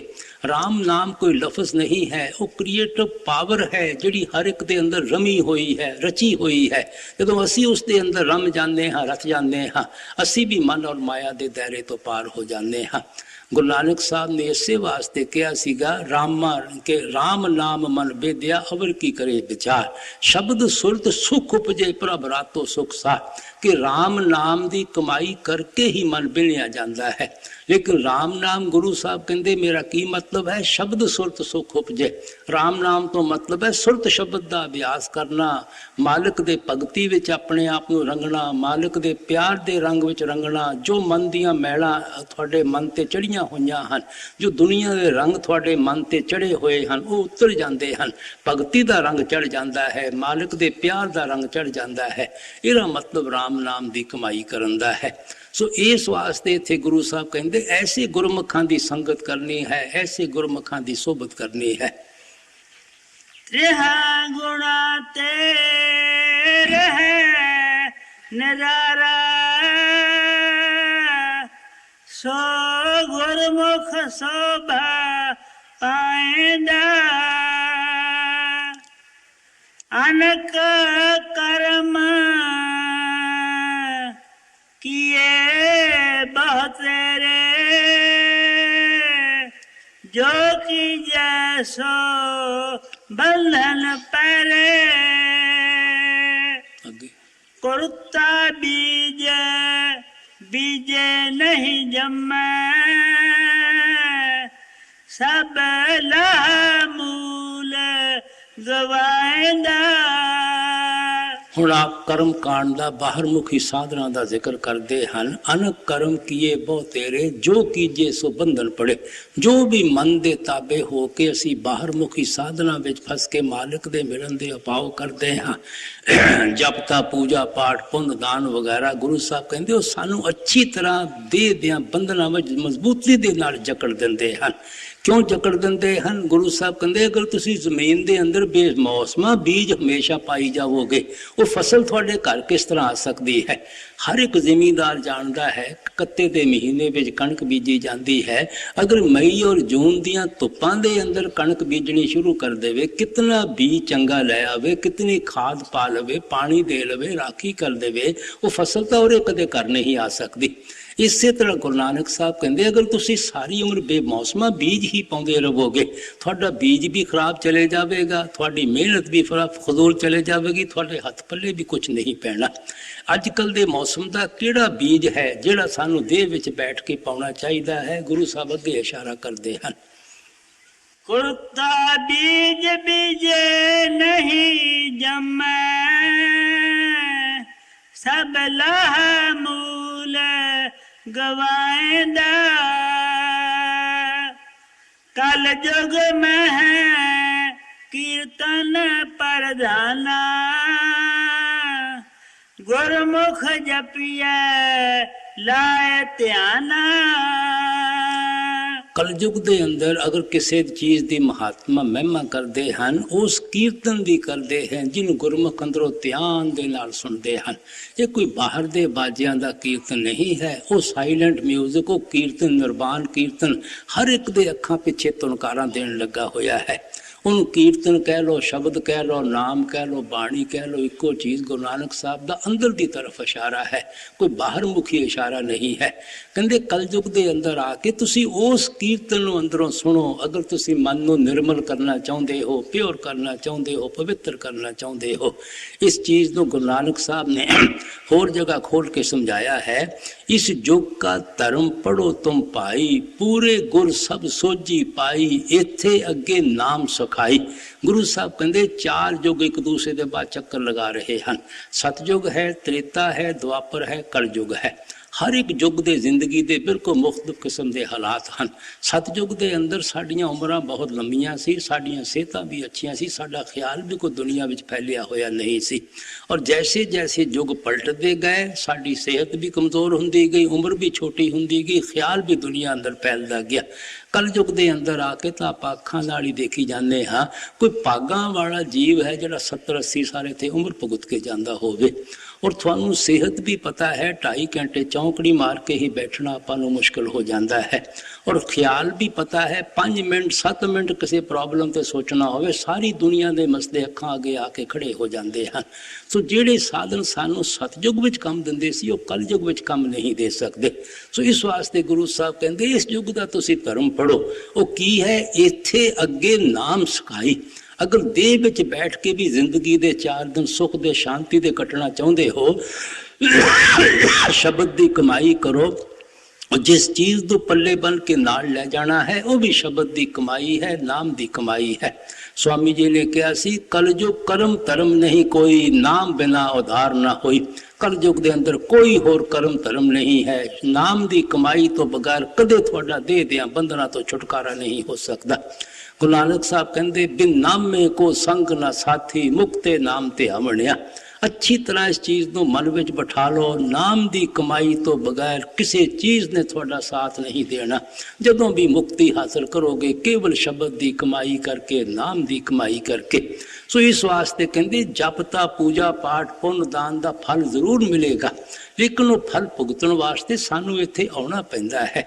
और नाम की कमाई के अंदर सारे फल आ जाते हैं। सच्चों ओरे सबको ऊपर सच अचा। ये जो भी असी फल वेच वेट करन लगे हुए हैं, शब्द और नाम की कमाई का फल तो बहुत ही उच्चा है। हाथी के पाँव में सबका पाँव, इन्हां सारियां दा फल नाम की कमाई विच आ जाएगा। जदों असी दिन रात साडी ज़बान ते सिमरन चढ़िया होया है, तुसी देखो इस तो वड्डा होर जप किहड़ा हो सकता है। जदों मालिक दे भाणे, मालिक दे हुक्म विच रहिंदे हाँ, इस तो वड्डा होर तप किहड़ा हो सकता है। जदों महात्मा के स्वरूप नूं 24 घंटे नाल नाल लई फिरदे हाँ, इस तो वड्डी होर पूजा किहड़ी हो सकती है। जदों अनहद बाणी नूं अखां पिछे ख्याल इकट्ठा करके सुनन लगे हुए हाँ, इस तो वड्डा होर पाठ किहड़ा हो सकता है। जदों अंदरों उस अमृत नूं पी के मन ही दुनिया चो उदास और चाट हो जाता है, इस तो वड्डा होर वैराग किहड़ा हो सकता है। ਨਾ ਘਰ-ਬਾਰ ਛੱਡਣ ਦੀ ਲੋੜ ਪੈਂਦੀ ਹੈ, ਨਾ ਪੁੱਤਰਾਂ ਧੀਆਂ ਨੂੰ ਤਿਆਗਣ ਦੀ ਲੋੜ ਪੈਂਦੀ ਹੈ। ਦੁਨੀਆ ਵਿੱਚ ਰਹਿਣਾ ਹੈ, ਸੂਰਮੇ ਬਣ ਕੇ ਰਹਿਣਾ ਹੈ, ਬਹਾਦਰ ਬਣ ਕੇ ਰਹਿਣਾ ਹੈ। ਦੁਨੀਆ ਵਿੱਚ ਰਹਿੰਦੇ ਹੋਏ ਵੀ ਦੁਨੀਆ ਦੀਆਂ ਮੈਲਾਂ ਵਿੱਚ ਨਹੀਂ ਲਿਬੜਨਾ। ਇਸੇ ਵਾਸਤੇ ਗੁਰੂ ਨਾਨਕ ਸਾਹਿਬ ਨੇ ਕਿਹਾ ਸੀ ਕਿ ਆਪ ਫਰਮਾਉਂਦੇ ਹਨ, ਨਾਮ ਰਤੇ ਪਰਮਹੰਸ ਬੈਰਾਗੀ ਨਿਜ ਕਰ ਤਾੜੀ ਲਾਈ ਹੈ। ਘਰ ਬਾਰ ਵਿੱਚ ਰਹਿੰਦੇ ਹੋਏ ਨਾਮ ਦੀ ਕਮਾਈ ਕਰਕੇ ਤੁਸੀਂ ਪਰਮਹੰਸ ਬੈਰਾਗੀ ਬਣ ਸਕਦੇ ਹੋ। ਸੋ ਇਸ ਵਾਸਤੇ ਇੱਥੇ ਸਾਨੂੰ ਗੁਰੂ ਨਾਨਕ ਸਾਹਿਬ ਪਿਆਰ ਨਾਲ ਕਹਿੰਦੇ ਹਨ, ਅਗਰ ਦੇਹ ਵਿੱਚ ਬੈਠ ਕੇ ਅਸੀਂ ਸ਼ਬਦ ਦੀ ਕਮਾਈ ਨਹੀਂ ਕਰਦੇ, ਨਾਮ ਦੀ ਕਮਾਈ ਨਹੀਂ ਕਰਦੇ, ਅਸੀਂ ਤਾਂ ਬੇਮੌਸਮਾ ਬੀਜ ਬੀਜਣ ਲੱਗੇ ਹੋਏ ਹਾਂ। ਕਲ ਜੁਗ ਮਹਿ ਕੀਰਤਨ ਪ੍ਰਧਾਨਾ, ਗੁਰਮੁਖ ਜਪੀਐ ਲਾਇ ਧਿਆਨਾ। ਆਪ ਤਰੈ ਸਗਲੇ ਕੁਲ ਤਾਰੇ, ਹਰ ਦਰਗਾਹ ਪਤ ਸਿਉ ਜਾਇਂਦਾ। ਜਿਹੜੇ ਨਾਮ ਦੀ ਕਮਾਈ ਕਰਦੇ ਹਨ ਉਹ ਖੁਦ ਤਾਂ ਭਵ ਸਾਗਰ ਤੋਂ ਪਾਰ ਹੋ ਹੀ ਜਾਂਦੇ ਹਨ, ਆਪਣੇ ਕੁੱਲ ਔਰ ਕੁਟੰਬ ਨੂੰ ਵੀ ਭਵ ਸਾਗਰ ਤੋਂ ਪਾਰ ਕਰ ਲੈਂਦੇ ਹਨ। ਕਿਉਂਕਿ ਗੁਰੂ ਸਾਹਿਬ ਕਹਿੰਦੇ, ਪਵਿੱਤ ਪਾਵਨ ਸੇ ਜਨ ਸਾਚੇ ਇੱਕ ਸ਼ਬਦ ਲਿਵ ਲਾਈ। ਜਿਹੜੇ ਲੋਕ ਸਾਰੀ ਦੁਨੀਆ ਚੋਂ ਮੋਹ ਔਰ ਪਿਆਰ ਕੱਢ ਕੇ ਇੱਕ ਸ਼ਬਦ ਦੇ ਨਾਲ ਖਿਆਲ ਜੋੜਦੇ ਹਨ, ਉਹ ਖੁਦ ਵੀ ਪਿਓਰ ਔਰ ਪਵਿੱਤਰ ਹੋ ਜਾਂਦੇ ਹਨ ਔਰ ਸਾਡੇ ਖਿਆਲ ਨੂੰ ਵੀ ਸ਼ਬਦ ਦੇ ਨਾਲ ਜੋੜ ਕੇ ਸਾਨੂੰ ਵੀ ਪਿਓਰ ਔਰ ਪਵਿੱਤਰ ਕਰ ਲੈਂਦੇ ਹਨ। ਫਿਰ ਗੁਰੂ ਸਾਹਿਬ ਕਹਿੰਦੇ, ਮੁਕਤਾ ਸੇਵੇ ਮੁਕਤਾ ਹੋਵੇ, ਹਉਮੈ ਮਮਤਾ ਸ਼ਬਦੇ ਖੋਵੇ। ਜਿਹੜੀ ਹਉਮੈ ਔਰ ਮਮਤਾ ਨੂੰ ਸ਼ਬਦ ਦੀ ਕਮਾਈ ਕਰਕੇ ਆਪਣੇ ਅੰਦਰੋਂ ਗੁੰਮ ਕਰ ਲੈਂਦੇ ਹਨ, ਖੋਹ ਲੈਂਦੇ ਹਨ, ਉਹ ਮੁਕਤੀ ਹਾਸਲ ਕਰ ਲੈਂਦੇ ਹਨ। ਜਦੋਂ ਅਸੀਂ ਉਹਨਾਂ ਦੀ ਸੰਗਤ ਔਰ ਸੋਬਤ ਵਿੱਚ ਜਾਂਦੇ ਹਾਂ, ਸਾਡੇ ਵੀ ਖਿਆਲ ਨੂੰ ਉਸੇ ਤਰ੍ਹਾਂ ਸ਼ਬਦ ਦੇ ਨਾਲ ਜੋੜ ਕੇ ਸਾਨੂੰ ਵੀ ਆਪਣੇ ਵਰਗਾ ਮੁਕਤਾ ਬਣਾ ਲੈਂਦੇ ਹਨ। ਸੋ ਇਸ ਵਾਸਤੇ ਆਪ ਕਹਿੰਦੇ ਹਨ, ਨਾਮ ਦੀ ਕਮਾਈ ਕਰਨ ਵਾਲੇ ਖੁਦ ਵੀ ਭਵਸਾਗਰ ਤੋਂ ਪਾਰ ਹੋ ਜਾਂਦੇ ਹਨ ਔਰ ਆਪਣੇ ਨਾਲਦਿਆਂ ਨੂੰ ਵੀ ਭਵਸਾਗਰ ਤੋਂ ਪਾਰ ਕਰ ਲੈਂਦੇ ਹਨ। ਆਪ ਤਰੈ ਸਗਲੇ ਕੁਲ ਤਾਰੇ, ਹਰ ਦਰਗਾਹ ਪਤ ਸਿਉ ਜਾਇਂਦਾ। ਖੰਡ ਪਤਾਲ दीप सब लोआ, सब काल वस आप प्रभ किया। ਹੁਣ ਬੜੇ ਸੁੰਦਰ ਤਰੀਕੇ ਨਾਲ ਸਮਝਾਉਂਦੇ ਹਨ ਕਿ ਮਾਲਕ ਤਾਂ ਅਸੀਂ ਕਦੇ ਦੇਖਿਆ ਨਹੀਂ, ਮਾਲਕ ਦੀ ਭਗਤੀ ਕਿਸ ਤਰ੍ਹਾਂ ਕਰਨੀ ਹੈ, ਮਾਲਕ ਨਾਲ ਪਿਆਰ ਕਿਸ ਤਰ੍ਹਾਂ ਕਰਨਾ ਹੈ। ਕਿਉਂਕਿ ਮਾਲਕ ਦੀ ਭਗਤੀ, ਮਾਲਕ ਦੇ ਪਿਆਰ ਕੀਤੇ ਬਗੈਰ ਅਸੀਂ ਮਾਲਕ ਨਾਲ ਵਾਪਸ ਜਾ ਕੇ ਮਿਲ ਨਹੀਂ ਸਕਦੇ। ਗੁਰੂ ਨਾਨਕ ਸਾਹਿਬ ਕਹਿੰਦੇ, ਖੰਡ ਪਤਾਲ ਦੀਪ ਵਗੈਰਾ ਜੋ ਕੁਝ ਵੀ ਤੁਸੀਂ ਦੇਖਦੇ ਹੋ, ਇਹ ਮਾਲਕ ਨੇ ਸਭ ਕੁਝ ਪੈਦਾ ਕਰਕੇ ਇਸ ਦਾ ਜਿਹੜਾ ਇੰਤਜ਼ਾਮ ਹੈ ਉਹ ਕਾਲ ਦੇ ਸਪੁਰਦ ਕਰ ਦਿੱਤਾ ਹੈ। ਕਾਲ ਦੀ ਹੱਦ ਬ੍ਰਹਮ ਤਿਕਰ ਹੈ, ਤਲੋਕੀ ਤਿਕਰ ਹੈ। ਜੋ ਜੋ ਕੁਝ ਕਾਲ ਦੇ ਦਾਇਰੇ ਦੇ ਅੰਦਰ ਅੰਦਰ ਹੈ ਉਹ ਸਭ ਮਰਨ ਜੰਮਣ ਦੇ ਦੁੱਖਾਂ ਵਿੱਚ ਫਸਿਆ ਹੋਇਆ ਹੈ। ਲੇਕਿਨ ਜਿਸਨੇ ਖੰਡ ਬ੍ਰਹਿਮੰਡ ਵਗੈਰਾ ਪੈਦਾ ਕੀਤੇ ਹਨ ਉਹ ਖੁਦ ਕਾਲ ਦੇ ਦਾਇਰੇ ਦੇ ਅੰਦਰ ਨਹੀਂ ਹੈ, ਉਹ ਖੁਦ ਮਾਲਕ ਕਾਲ ਦੇ ਦਾਇਰੇ ਤੋਂ ਬਾਹਰ ਰਹਿੰਦਾ ਹੈ। ਉਹ ਕਿੱਥੇ ਹੈ, ਆਪ ਅੱਗੇ ਇਸ਼ਾਰਾ ਕਰਦੇ ਹਨ। ਖੰਡ ਪਤਾਲ ਦੀਪ ਸਭ ਲੋਆ, ਸਭ ਕਾਲ ਵਸ आप प्रभ किया। निश्चल एक आप अबनासी, सो निश्चल जो तिस है ध्यानदा। जिस मालिक ने सब कुछ पैदा किया है, जिसने इंतजाम भी ये काल दे सपुर्द पैदा किया है, काल नूं भी जिसने पैदा किया है, वो खुद परमात्मा नेचल है। खुद परमात्मा कदे मरण जमण दे दुखों विच नहीं आउंदा, क्योंकि सचखंड विच बैठा होया है। जिहड़े उस परमात्मा नूं ध्याउंदे हन, उस दी भगती करदे हन, उस मालिक नाल प्यार करदे हन, जिहड़ा कि नेचल है वो भी नेचल हो जाते हैं। उन्हां दा भी मरण जमण दे दुखों तो छुटकारा हो जाता है। ਹੁਣ जिस परमात्मा ਨੂੰ ਅਸੀਂ ਦੇਖਿਆ ਹੀ नहीं, क्योंकि शुरू ਵਿੱਚ ही गुरु नानक साहब ने कहा सी, वर्ण जात चिन्ह नहीं कोई, सब हुक्मे श्रेष्ठो पाएगा। और कोई शक्ल रंग रूप ही नहीं है जिस मालिक ने दुनिया की रचना पैदा की है। जिहड़ी शक्ल रंग रूप नहीं, उन्हें प्यार आप किस तरह करना है। अपना प्यार पुत्रां धीआं नाल है। देखते हाँ जन्म दिता है माता पिता नाल है, उन्होंने सानू जन्म दिता है, जायदादा नाल है, साढ़े खून पसीने दीआं कमाइयां हन, कौमां मसबां नाल है, बचपन तो उन्हां दे अंदर असीं जम्मे पड़े हाँ। सो रचना दे शक्लां और पदार्थां नाल प्यार तां असीं समझ सकते हाँ, लेकिन जिस चीज़ नूं कदे देखिया नहीं, रंग रूप दा पता नहीं, उहदे नाल साडा प्यार किस तरह पैदा हो सकता है। सो गुरु नानक साहब कहते हैं लेकिन उस मालिक दे प्यार तो कीते तो बगैर असीं वापस जाके कदे मालिक नाल मिल नहीं सकते। सो किस दा प्यार साडे अंदर उस मालिक दा प्यार पैदा कर सकेगा, गुरु साहब अगे इशारा करते हैं। नेह चल एक आप अबनासी, सो नेह चल जो तिस है त्याएंदा, हर का सेवक सो हर जेहा, भेद न जानो मानस देहा, ज्यों जल तरंग उठे बहु पांति,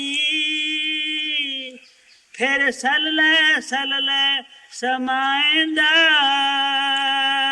गुरु साहब कहते ठीक है असी परमात्मा नहीं देखा, इस वास्ते असी और उन्हें नहीं प्यार कर सकते, लेकिन जेडे मालिक दे भगत हैं, मालिक दे प्यारे हैं, वो तो देह विच बैठे असी देखे हैं, उन्हां दे अंदर और परमात्मा दे अंदर कोई भी भिन्न और भेद नहीं हुंदा। उन्हां दा परमात्मा नाल की रिश्ता है, की तलक है। जिस तरह समुद्र के अंदर 2-4 मिनट बाद एक लहर उठती है, फिर वो लहर समुद्र में ही जाके समा जाती है।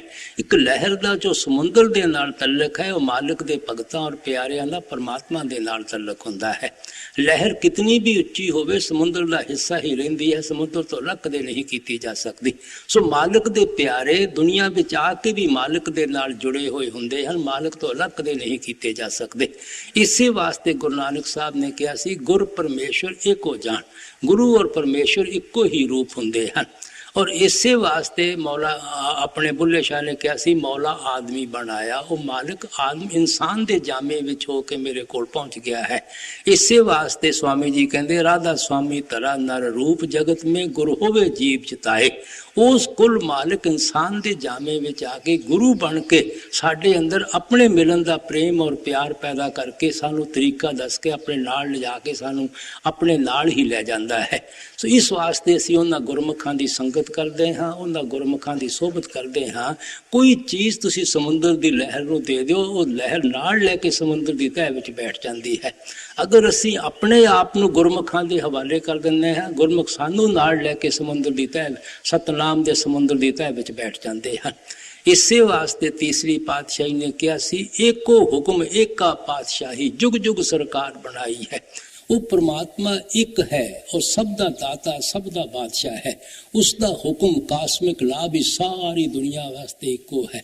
संत महात्मा उसदियां भेजियां हुई दुनिया में सरकारां हन, उसदे उस हुक्म का बरताव कर दिया हन, हुक्म दिया प्रचार कर दिया हन, हर युग में आउंदियां हन, वापस जाके उस हुक्म दे विच ही जाके समा जांदियां हन। इस वास्ते गुरु साहब का मतलब है, जो उन्होंने गुरमुखां कोल जाने हाँ, साधु संतां महात्मा कोल जाने हाँ, उन्हां दे नाल उन्हां दी भगती और प्यार के जरिए शब्द और नाम की कमाई करते हाँ, असी उसे परमात्मा नूं वापस जाके मिल लेंदे हाँ, जिसनों असी कदे अखां नाल पहलां देखिया नहीं है। इस वास्ते जदों भी मालिक दे भगती दे अंदर कामयाब हो सकते हैं, गुरमुखां दे जरिए हो सकते हैं, साधु संतां महात्मा दे जरिए हो सकते हैं। ज्यों जल तरंग उठे बहु पांति, फिर सलले समाएंदा। एक जाचक मंगे दान द्वारे,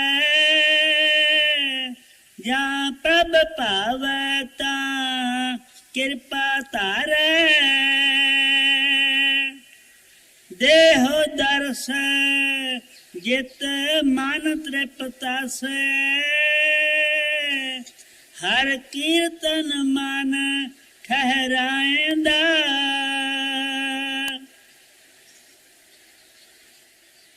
रूड़ो ठाकुर किते बस न आवे, हर सो किछ करे जे हर किया संता पावे कीता लोड़न सोई कराए न दर फेर न कोई पाएंदा जिथे घट आए बनत है प्राणी तिथे हर ध्याइए सारंग पानी जिथे पुत्र कलत्र ना बेली कोई तिथे हर आप छड़ाएंदा वड्डा साहिब अगम अथाह क्यों मिलिए प्रभ वे परवाह काट सिलक जिस मार्ग पाए सो विच संगत वासा पाएंदा हुक्म बूझे सो सेवक कहिए बुरा भला दोए समसर सहिए हम जाए ताए को बूझे सो गुरमुख सहज समाएंदा हर के भगत सदा सुखवासी बाल सभाए अतीत उदासी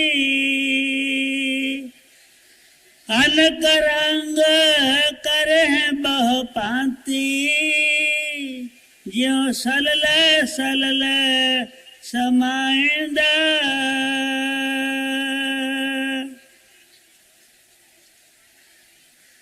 अगम गोचर कीमत नहीं पाई ता मिलिए जाल मिलाई गुरमुख प्रगट पाया तिन जान जिन तोर मस्तक लेख लिखाएंदा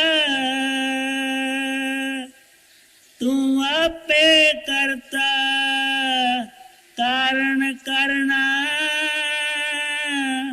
श्रेष्ठ उपाय तरी सब तरना जन नानक शरण पया हर द्वार हर पावे लाज रखाएंदा जन नानक शरण पया हर द्वार हर पावे लाज रखाएंदा।